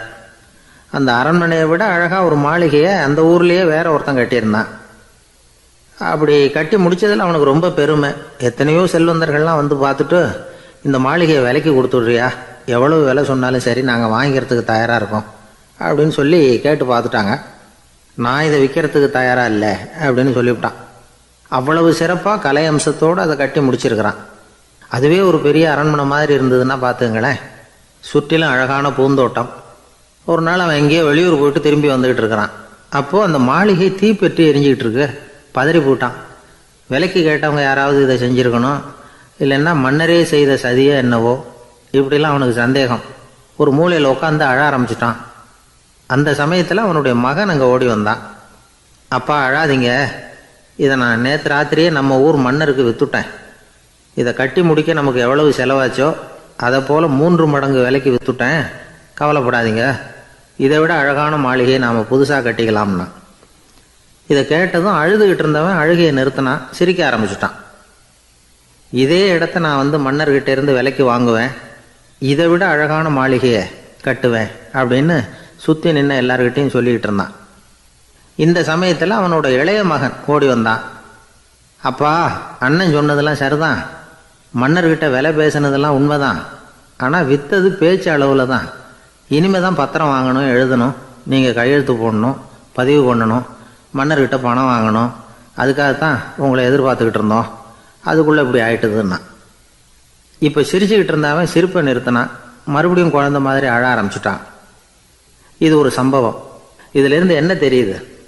அந்த அழகான மாளிகை தன்னுடையது அப்படின்னு நினைக்கும் பொழுது அவனுக்கு அழுகை வந்தது. அது தன்னுடையது இல்லை அப்படின்னு நினைக்கிற போது சிரிப்பு வந்தது. மறுபடியும் அது தன்னுடையது தான் அப்படிங்கிற உணர்வு வரும்பொழுது அழுகை.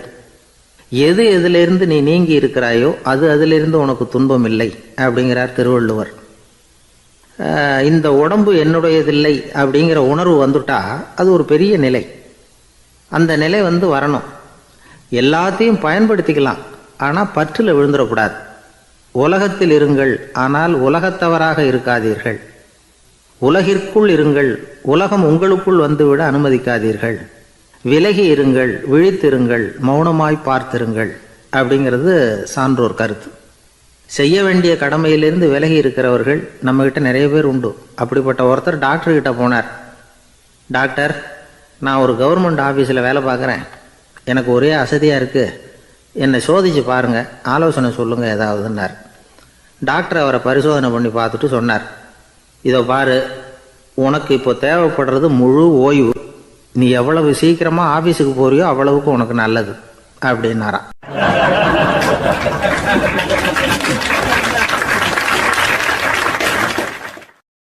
ஒரு மாணவனை பார்த்தேன்.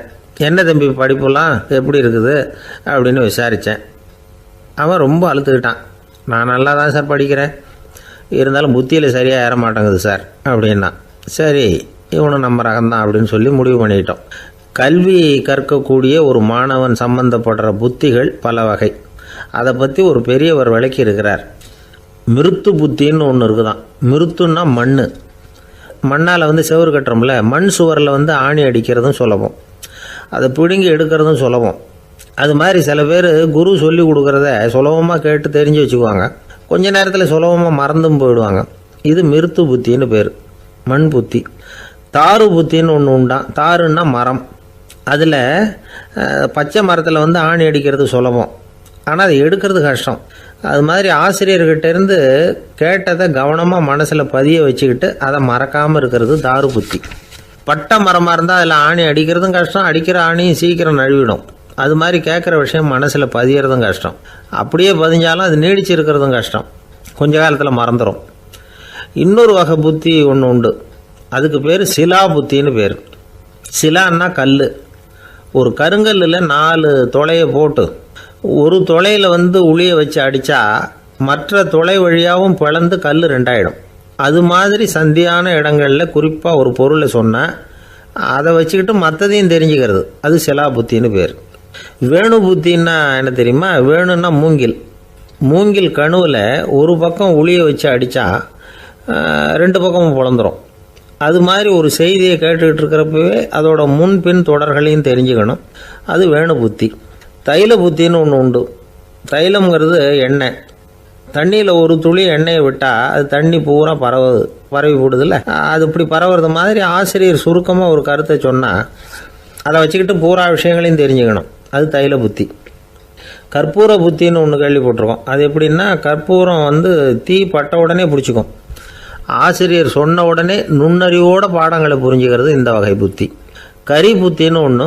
அது எப்படின்னா, கரியில் நெருப்பை வச்சு விசிறிய பிறகு அதுக்கப்புறம் அது கறி நெருப்பாகும். அது மாதிரி காலம்பரை சாயந்தர வேலைகளில் ஆசிரியர் பாடம் சொல்லி கொடுப்பார், அதை கொண்டு புரிஞ்சுக்கிறது இந்த வகை. கதலித்தண்டு புத்தின்னு ஒன்று சொல்லுவாங்க. கதலிங்கிறது வாழை மரம். வாழைத்தண்டில் தீ வைக்கிறது எவ்வளவு சிரமமோ அவ்வளவு சிரமத்தோடு கல்வி கற்கிறது கதலித்தண்டு புத்தி. இதை தவிர இன்னும் சில வகையான மாணவர்களை கூட அடையாளம் காட்டுறாங்க. ஆசிரியர் சொன்னதில் நல்லதை மட்டும் எடுத்துக்கிறவன் அன்னம். ஆசிரியர் கிடைச்ச இடத்துல பாடத்தை கேட்டுக்கிட்டு பிறகு தனியாக உட்காந்து சிந்திக்கிறவன் பசுமாடு அப்படி தானே, புல் கண்ட இடத்துல மேயும், அதுக்கப்புறம் நிதானமாக அசை போட்டுக்கும். ஆசிரியர் சொன்னதை தவிர வேறு எதையும் சொல்ல முடியாதவன் கிளி. பல இடங்களில் பாடங்கள் கேட்டு கடைசியில் ஒன்றும் புரியாமல் போகிறவன் ஆடு ஒரு செடியில் வயிறார மேயாது, ஒரே செடியில் இக்கரைக்கு அக்கறை பச்சைன்னா அங்கேயும் இங்கேயும் அலைஞ்சிக்கிட்டே இருக்கும். சில பேருக்கு எருமைன்னு பேர். எருமை எப்படின்னா குளத்து நீரை கலக்கி தான் குடிக்கும். அது மாதிரி ஆசிரியர் மனசை நோக செய்து பயில்கிற மாணவர்கள்லாம் இந்த ரகம். இவ்வளவுலாம் இருந்தாலும் இந்த காலத்து மாணவர்கள்லாம் ஒரு தனி ரகம். ஒரு ஆசிரியர் வகுப்பில் பாடம் நடத்திக்கிட்டு இருந்தார். இலக்கண வகுப்பு. இறந்த காலம், நிகழ்காலம், எதிர்காலம், past tense, present tense, future tense, இதை பற்றிலாம் பாடம் நடத்துகிறார். எல்லாம் சொல்லி கொடுத்துட்டு இப்போ நான் ஒரு வாக்கியம் சொல்லுவேன், அது என்ன காலம் அப்படிங்கிறத நீங்கள் சொல்லணும்னார் ஆசிரியர். சரி, நாங்கள் மாணவர்கள்லாம், நான் நாளைக்கும் பாடம் நடத்தப் போகிறேன், இது என்ன காலம் அப்படின்னு கேட்டார் ஆசிரியர். அதாவது நான் நாளைக்கும் பாடம் நடத்தப் போகிறேன், இந்த வாக்கியம் என்ன காலம்னு கேட்டார். ஒரு பையன் மெதுவாக எழுந்திரிச்சு சொன்னான், இது எங்கள் போதாத காலம் சார் அப்படின்னு சொல்லிவிட்டு உட்காந்துட்டானா.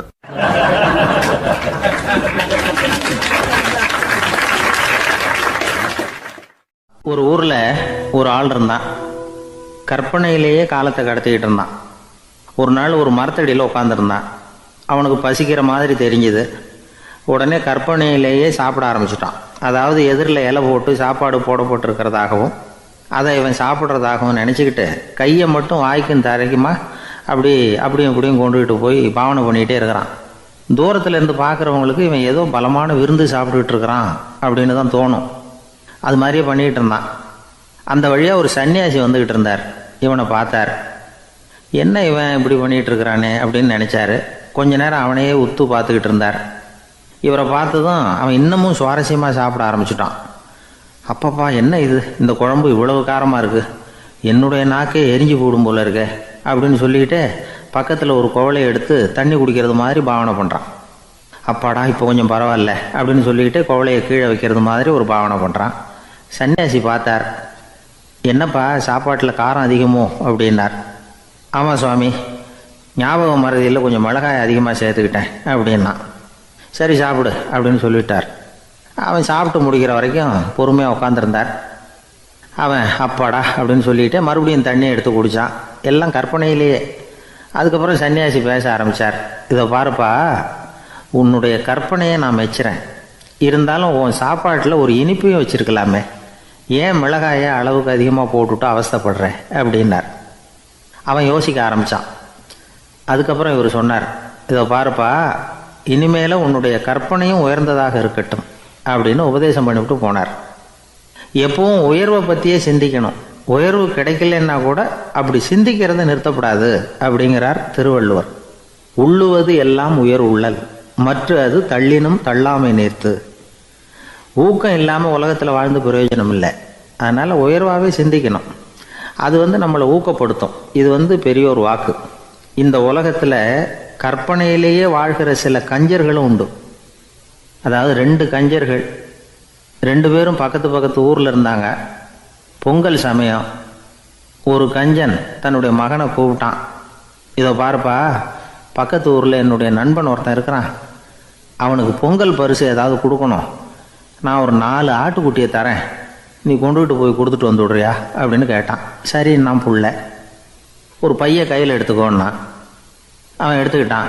இந்த ஆட்டுக்குட்டி பிடிச்சிக்கோ அப்படின்னு சொல்லி ஒவ்வொன்றா போடுறேன் பார் அப்படின்னு சொல்லிட்டு 1 2 3 4 அப்படின்னு எண்ணிக்கிட்டே வெறும் சைகையாலேயே ஆட்டுக்குட்டியை பிடிச்சி போடுறது மாதிரி பாவனை பண்ணிகிட்டு இருக்கிறான்.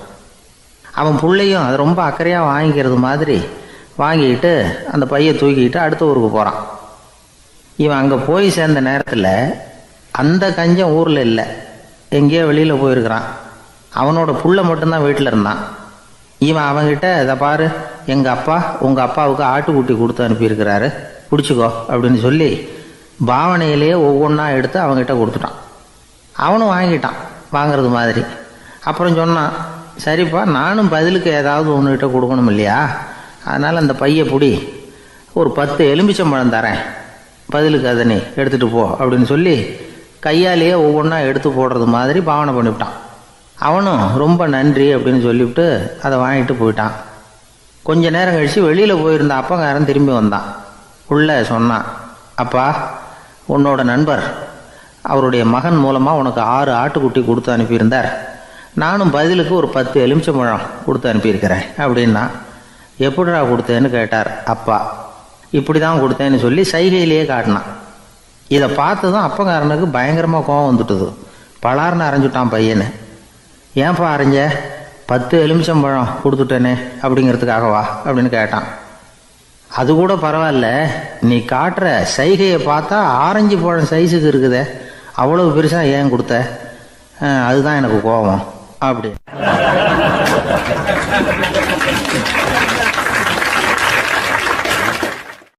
ஒருத்தர் ஓடி வந்தார். இன்னொருத்தரை பார்த்து, சார் உங்கள் சைக்கிளை ஒரு நாள் இரவல் கொடுங்களேன், பக்கத்து ஊருக்கு போயிட்டு வர வேண்டியிருக்கு அப்படின்னார். இவர் சைக்கிளை கொடுத்து பத்திரமா கொண்டுகிட்டு போங்கன்னார். சார் இதை பத்திரமா கொண்டு போகிறேன், கவலையே வேணாம், ஏன்னா இது உங்களோட சைக்கிள் அப்படின்னு நான் நினைக்கல, என்னோட சைக்கிளாக நினைக்கிறேன் அப்படின்னார். அதுக்கப்புறம் தான் இவருக்கு உண்மையாகவே பயம் வந்துட்டுது. ஏன்னா அவர் சொன்னது மாதிரி அதை தன்னோட சைக்கிளாகவே நினச்சி தள்ளிட்டு போட்டால் என்ன பண்ணுறது. எதை நம்முடையதாக நினைக்கணுங்கிறதுக்கு ஒரு வரையறை இருக்குது. சில பேர் ஆஃபீஸையே வீடாக நினச்சி விடுறது உண்டு. அப்படிப்பட்டவங்க கூட வீட்டை ஆஃபீஸாக நினைக்கிறது இல்லை. ஏன்னா வீட்டில் இவர் ஆஃபீஸராக நடந்துக்க முடியறதில்ல. இதெல்லாம் ஒரு பக்கம் இருக்கட்டும். இப்போ விஷயத்துக்கு வருவோம். பொறியியல் மேதை டாக்டர் விஸ்வேஸ்வர ஐயா இருந்தார் இல்லையா, பாரத ரத்னா விருதெல்லாம் கொடுத்தாங்களே. ஆஃபீஸ் வேலை வேறு, சொந்த வேலை வேறு அப்படிங்கிறதுக்கு ஒரு உதாரணமாக இருந்தவர் அவர். மைசூர் மகாராஜா கிட்ட திவானாக இருந்தார். அவர் ஒரு நாள் அரசாங்க வேலை காரணமாக வெளியூர் போயிருந்தார். ஹாசன்கிற ஊருக்கு பக்கத்தில் ஒரு பயண மாளிகை, அங்கே தங்கிவிட்டார். ராத்திரி அங்கே தங்கி இருந்துட்டு விடிஞ்சதும் ஊருக்கு திரும்புறதாக திட்டம். ராத்திரி தூங்கிறதுக்கு ரொம்ப நேரம் ஆகிட்டுது. ரொம்ப நேரம் வரைக்கும் அரசாங்க சம்பந்தப்பட்ட வேலைகளையே பார்த்துக்கிட்டு இருக்கிறார். அரசாங்க ஃபைல்கள் நிறைய இருந்தது. அதையெல்லாம் ஒவ்வொன்றா எடுத்தார், படித்து பார்த்தார், பரிசீலனை பண்ணார். அதில் எழுத வேண்டியதை எழுதினார், கையெழுத்து போட்டார். ஒரு வழியாக அந்த வேலையெல்லாம் முடிஞ்சுது. அதுக்கப்புறம் என்ன பண்ணார்னா, தன்னுடைய சூட்கேஸை திறந்தார். அதிலேருந்து 2 மெழுகுவத்தியை எடுத்து கொளுத்தி வச்சார். அந்த பயண மாளிகையில் அது வரைக்கும் எரிஞ்சிக்கிட்டு இருந்த மின்சார விளக்குகளை அணைச்சிட்டார். அதுக்கு பிறகு அந்த மெழுகுவத்தி வெளிச்சத்தில் சில புத்தகங்களை தொடர்ந்து படிக்க ஆரம்பிச்சிட்டார். அந்த பயண மாளிகையில் பணியாளராக இருந்தவர் இதை பார்த்துட்டு ஓடி வந்தார். மறுபடியும் மின் விளக்கு போடுறதுக்காக போனார். விஸ்வேஸ்வர ஐயா அதை பார்த்துட்டு போட வேணாம்ட்டாராம். இது வரைக்கும் நான் அரசாங்க அலுவல்களை கவனிச்சிக்கிட்டு இருந்தேன், அதனால் மின் விளக்குகள் அப்போ எரிஞ்சதில் தப்பு இல்லை. இப்போ நான் புத்தகம் படிச்சுக்கிட்டு இருக்கேன், இது என்னுடைய சொந்த வேலை. இங்கே இருக்கிற மின் விளக்கு அதுக்காக ஏன் எரியணும் அப்படின்னு கேட்டாராம். இப்போ இருக்கிற சில அரசு பணியாளர்கள்கிட்ட இந்த சம்பவத்தை பேச்சோட பேச்சாக சொல்லி பார்த்தேன். அவங்களால இதை ஜீரணிக்கவே முடியல. நேர்மை தேவை தான் சார், அதுக்காக அவ்வளவு தூரத்துக்கு அது தேவையா அப்படிங்கிறாங்க. விஸ்வேஸ்வர ஐயா அப்படி பண்ணினது தான் ஒரு நேர்மையாளர் அப்படின்னு இந்த உலகத்துக்கு நிரூபிக்கணுங்கிறதுக்காக இல்லை. தான் அப்படி நடந்து காட்டினா தன்னை சுற்றி இருக்கிறவங்களும் அதை கேள்விப்படுறவங்களும் முடிஞ்ச அளவுக்கு பொது வாழ்க்கையில், அரசு பணியில் நேர்மையை கடைபிடிக்க முயற்சி பண்ணலாமே அப்படிங்கிறதுக்காகத்தான். இப்போவும் சில பேர் இருக்கிறாங்க, இவங்க ஆஃபீஸ் வேறு வீடு வேறேன்னு நினைக்கிறதில்ல, அவ்வளோ உரிமை. ஒருத்தர் அப்படி தான், அவருக்கு அவசரமாக 5000 ரூபா தேவைப்பட்டது. ஆஃபீஸு பணத்தை எடுத்துக்கிட்டார். அந்த நேரம் பார்த்து ஆடிட் வந்துட்டுது. ஆப்பிட்டுக்கிட்டார். விசாரணை நடக்குது. அவர் சொல்கிறார், சார் நான் நேரம் காலம் பார்க்காம ஆஃபீஸில் வேலை செய்வேன். ஏன்னா அதை என்னோடய ஆஃபீஸாக நினைக்கிறேன். அவசரத்துக்கு அந்த பணத்தை எடுத்தேன், மறுபடியும் வச்சுடலாம்னு தான் இருந்தேன். அதுக்குள்ளே இப்படி ஆகிட்டுது. நீங்கள் என்ன நினச்சாலும் சரி, நான் ஆஃபீஸ் வேறு வீடு வேறு அப்படின்னு நினைக்கிறதில்ல, அது என்னோடய சுபாவம் அப்படின்னார். விசாரணை பண்ணவர் தீர்ப்பு வழங்கினார். உங்கள் சுபாவத்துக்கு மதிப்பு கொடுத்து நானும் தீர்ப்பு வழங்குறேன். நீங்கள் கொஞ்ச நாள் ஜெயிலில் இருந்துட்டு வாங்க, அது உங்களுக்கு கஷ்டமாக இருக்காதுன்னு நினைக்கிறேன். ஏன்னா அங்கே போனாலும் நீங்கள் உங்கள் சுபாவப்படி வீடு வேறு ஜெயில் வேறேன்னு நினைக்க மாட்டீங்க அப்படின்னாராம்.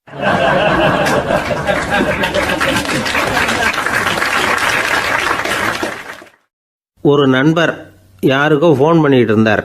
அவர் பேசி முடித்ததும் நான் அவரை பார்த்து, இப்போ ஃபோன் பண்ணிங்களே, அந்த ஃபோன் நம்பர் என்ன அப்படின்னு கேட்டேன். அவர் தலையை சொரிஞ்சுக்கிட்டார், ஞாபகம் வரலன்னார். சரி சார் அதை விடுங்க, உங்கள் மனைவி பேர் என்ன அப்படின்னு கேட்டேன். மாலதின்னார். என்ன சார் இது வேடிக்கை, கொஞ்ச நேரத்துக்கு முன்னாடி பேசின ஃபோன் நம்பர் மறந்து போச்சு. எப்போவோ கல்யாணம் பண்ணிக்கிட்ட மனைவி பேர் மறக்கலை, அதை கரெக்டாக சொல்லிவிட்டீங்களே அப்படின்னு கேட்டேன். அவர் என்ன ஒரு மாதிரியாக பார்த்தார். அவர் அப்படி என்னை பார்த்ததில் ஒன்றும் தப்பு இல்லை, ஏன்னா நாம் எல்லாருமே அப்படி தானே. ஒரு குறிப்பிட்ட காரியத்துக்காக தொலைபேசியில் ஒருத்தட்ட பேசுகிறோம், அதுக்கப்புறம் அந்த எண் நமக்கு அனாவசியம், அதனால் மறந்துடுறோம். இதுக்கு பேர் தான் தற்காலிக ஞாபகம். ஆனால் மனைவி பேரை மறந்துட முடியுமா? முடியாது. அது அவசியமான ஒன்று. அடிக்கடி அந்த பேரை உபயோகப்படுத்துகிறோம், அதனாலேயும் அது முக்கியங்கிறதுனாலேயும் அதை மறக்கிறதில்ல. இதுக்கு பேர் நிரந்தர ஞாபகம். சரி, இந்த தற்காலிக ஞாபகம், நிரந்தர ஞாபகம், இது 2 ஞாபக அளவுகளையும் கட்டுப்படுத்துறது எது அப்படின்னா மூளைக்குள்ளே நடக்கிற மின்சார நடவடிக்கைகள் தான். தற்காலிக ஞாபகம் ஒரு மின்னல் மாதிரி தோன்றி மறையுது. நிரந்தர ஞாபகம் ஒரு படிவம் போல் மூளையில் படிஞ்சுடுது. ஒரு சம்பவத்தின் பல பிரதிகள் மூளையில் பல்வேறு பகுதிகளிலேயும் படிகிறதுனால ஒன்று மறைஞ்சாலும் மறந்தாலும் இன்னொன்று மறையறதில்லை. இப்படிப்பட்ட நிலைமையில தான் இந்த தொண்டையில் இருக்கு, வாயில் வரமாட்டேங்குது சார் அப்படிமா. ஒருத்தருக்கு எந்த துறையில் ஆர்வமும் ஈடுபாடும் அதிகமோ அது சம்பந்தமான ஞாபக சக்தி அதிகமாக இருக்கும்.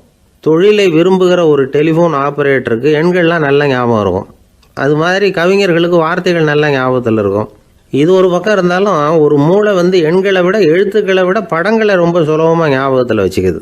புரிஞ்சுக்கிற தன்மை, அனுபவம், புத்தி கூர்மை இது கூடி குறையிறத பொறுத்து ஞாபக சக்தியும் ஏறும் இறங்கும். இப்போ உதாரணத்துக்கு ஒரு பையனுக்கு படித்தது எதுவும் ஞாபகத்தில் இல்லைன்னா அவன் அதை சரியாக புரிஞ்சுக்கலன்னு அர்த்தம். இந்த மறதிங்கிறது எந்த சமயத்தில் ஒரு பிரச்சனை ஆகுது தெரியுமா? உங்களுக்கு வேண்டியப்பட்ட ஒருத்தரை ஞாயிற்றுக்கிழமை சாயந்தரம் சரியாக 5 மணிக்கு கடற்கரைக்கு வர சொல்லிவிட்டு அந்த நேரத்தை மறந்துவிட்டா அது பரவாயில்ல, வர சொன்னதையே மறந்துவிட்டா தான் நிலைமை மோசம்னு அர்த்தம். இப்படி இருந்தால் இது சிகிச்சை எடுத்துக்க வேண்டிய நிலைமைங்கிறத புரிஞ்சுக்கணும். ஆமாம், இதுக்கும் மருந்து இருக்குது. ஆனால் மூளை குறிப்பிட்ட அளவுக்கும் கீழே இயங்குறப்போவோ இன்னொன்று சொல்லுவாங்க, இந்த நியூரோ டிரான்ஸ்மிட்டர் அப்படின்னு சொல்லுவாங்க. அப்படிங்கிற மூளை ரசாயனம் ரொம்பவும் குறைஞ்சி போகிறப்போ மட்டும்தான் உபயோகப்படும். டாக்டர் என்ன சொல்கிறாங்க தெரியுமா? மூளையை பொறுத்த வரைக்கும் அதில் ஞாபக சக்தி அதிகமாக உள்ள மூளை, மறதி உள்ள மூளை அப்படின்னு ஒன்றும் கிடையாது அப்படிங்கிறாங்க. நினைவு வச்சுக்கிறதுக்கு பயிற்சி அளிக்கப்பட்ட மூளை, பயிற்சியற்ற மூளை அப்படின்னு வேணும்னா சொல்லலாம் அப்படின்னு சொல்கிறாங்க. அதனால் நம்ம ஞாபக சக்திங்கிறது நம்மக்கிட்ட இருக்கிற பயிற்சி, முயற்சி இதை பொறுத்து தான் அமையும். ஒருத்தர் ஒரு பென்சிலை எங்கேயோ வச்சுக்கிட்டு தேடிக்கிட்டு இருந்தார். அப்புறம் என்னமோ தீவிரமாக யோசனை பண்ணி அதை ஞாபகப்படுத்தி பார்த்துக்கிட்டு இருந்தாராம். எதிரில் உட்காந்துருந்தவர் சொன்னார், பென்சிலை தானே தேடிக்கிட்டு இருக்கீங்க, அது உங்கள் வலது காதில் இருக்குது சார் அப்படின்னாராம் அவர். இதுக்கு அவர் சொல்லியிருக்காரு, பென்சிலை வலது காதில் தான் வச்சுருக்கேங்கிறது எனக்கு நல்லா ஞாபகம் இருக்குது, ஆனால் எது வலது காதுங்கிறது தான் மறந்து போச்சு அப்படின்னாராம். அவர் அதை தான் யோசிச்சுட்டு இருந்திருக்கிறார்.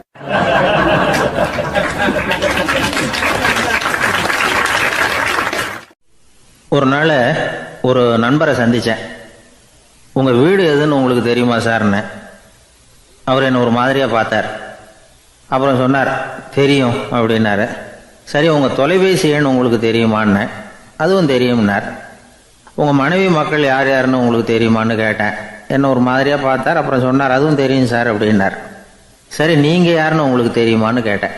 இப்போ தான் அவர் முழிக்க ஆரம்பித்தார். அவர் மட்டும் அப்படி இல்லை, நாம் எல்லாருமே அப்படி தான். எதிரில் நிற்கிறது யாருங்கிறது தெரியும், நாம் யாருன்னு நமக்கு தெரியாது. உண்மையிலேயே நாம் யார்? இந்த கேள்விக்கான பதிலை தான் வாழ்க்கை பூரா நாம் தேடிட்டு இருக்கிறோம். புத்தர் என்ன சொல்கிறார் தெரியுமா? நீங்கள் கடவுளை பற்றி கவலைப்பட தேவையில்லை, உங்களை பற்றின கவலை உங்களுக்கு இருந்தால் போதும் அப்படிங்கிறார். நான் யார், எனக்கு ஏன் இந்த கவலை அப்படின்னு உங்களை நீங்களே கேட்டுக்குங்க அப்படிங்கிறார். நாம் ஏன் கடவுளை படைத்தோம்? அது ஒரு நழுவல் முயற்சியாம். அதாவது தன்னிடமிருந்து தானே தப்பிக்கிற ஒரு முயற்சியாம். இப்படி தான் அதை சொல்கிறாங்க அறிஞர்கள்லாம். மக்கள் பொய்யான பிரச்சனைகளில் ஆர்வமாக இருக்கிறாங்க, அதுக்கு தீர்வு காணவும் முயற்சி பண்ணுறாங்க. கடவுளை பற்றி விவாதிக்க எல்லாருக்கும் விருப்பம், தன்னுடைய சுயம் பற்றிய பிரச்சனையே இருக்கிறதில்ல. ஆகக்கூடிய விஷயம் என்னென்னா, கடவுள் சமாளிப்புக்கு பயன்படுத்தப்படுகிறார். மனவியல் என்ன சொல்லுது தெரியுமா? கடவுள், சொர்க்கம், மறுபிறவி இதை பற்றிலாம் பேச ஆரம்பிக்கிறவங்க யார் தெரியுமா? போருக்கு போகிறவன், துன்பத்தில் சிக்கி கஷ்டப்படுறவன், நோய் படுக்கையில் விழுந்தவன், இவங்க தான். நாம் அனுபவத்திலே பார்க்குறோமே இதையெல்லாம். கடவுளை துணைக்கு கூப்பிடுறவங்க யாருன்னு கவனித்து பாருங்கள். பரீட்சை எழுத போகிறவன், வேலை தேடி அலையிறவன், பண நெருக்கடியில் இருக்கிறவன், விபத்தில் சிக்கிக்கிட்டவன், இவங்கெல்லாம் தான். தேர்வில் வெற்றி பெற்றதும் அவரை துணைக்கு கூப்பிடுறதில்ல, வேலை கிடைச்சதும் அவர் துணை தேவைப்படுறதில்ல. ஏன் இப்படி? கொஞ்சம் யோசனை பண்ணி பாருங்கள். துன்பம் வருகிற போது அந்த துன்பத்தை தவிர்க்க வேண்டிய நிலையில் அதிலிருந்து நழுவி போகிறதுக்காக பிரார்த்தனை தேவைப்படுது. எல்லாம் நல்லபடியாக நடக்கிறப்போ பிரார்த்தனை செய்கிறதில்ல. புத்தருடைய வழி என்ன தெரியுமா? அந்த வழியில் கடவுளும் கிடையாது, பிரார்த்தனையும் கிடையாது. புத்தர் செய்தது இதைத்தான். அதாவது கடவுள்கிட்ட இருந்து மனிதனையும், மனிதன்கிட்ட இருந்து கடவுளையும் அவர் விடுவித்தார். புத்த மதம் என்ன சொல்லுது தெரியுமா? கடவுள் பிரச்சனை அல்ல, மனிதன்தான் உண்மையான பிரச்சனை அப்படின்னு சொல்லுது.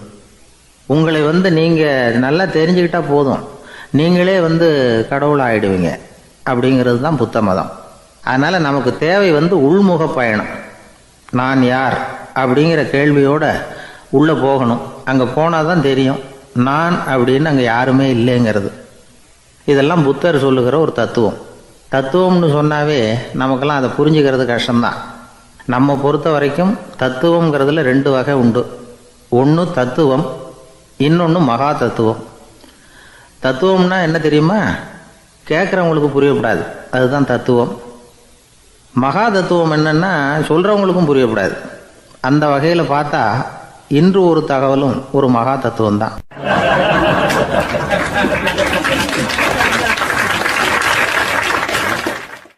எனக்கு ஒரு உதவி செய்யணும் அப்படின்னு நம்மளை பார்த்து ஒருத்தர் கேட்குறாருன்னு வச்சுங்களேன், உடனே நாம் அவரை பார்த்து என்ன உதவின்னு கேட்போம்.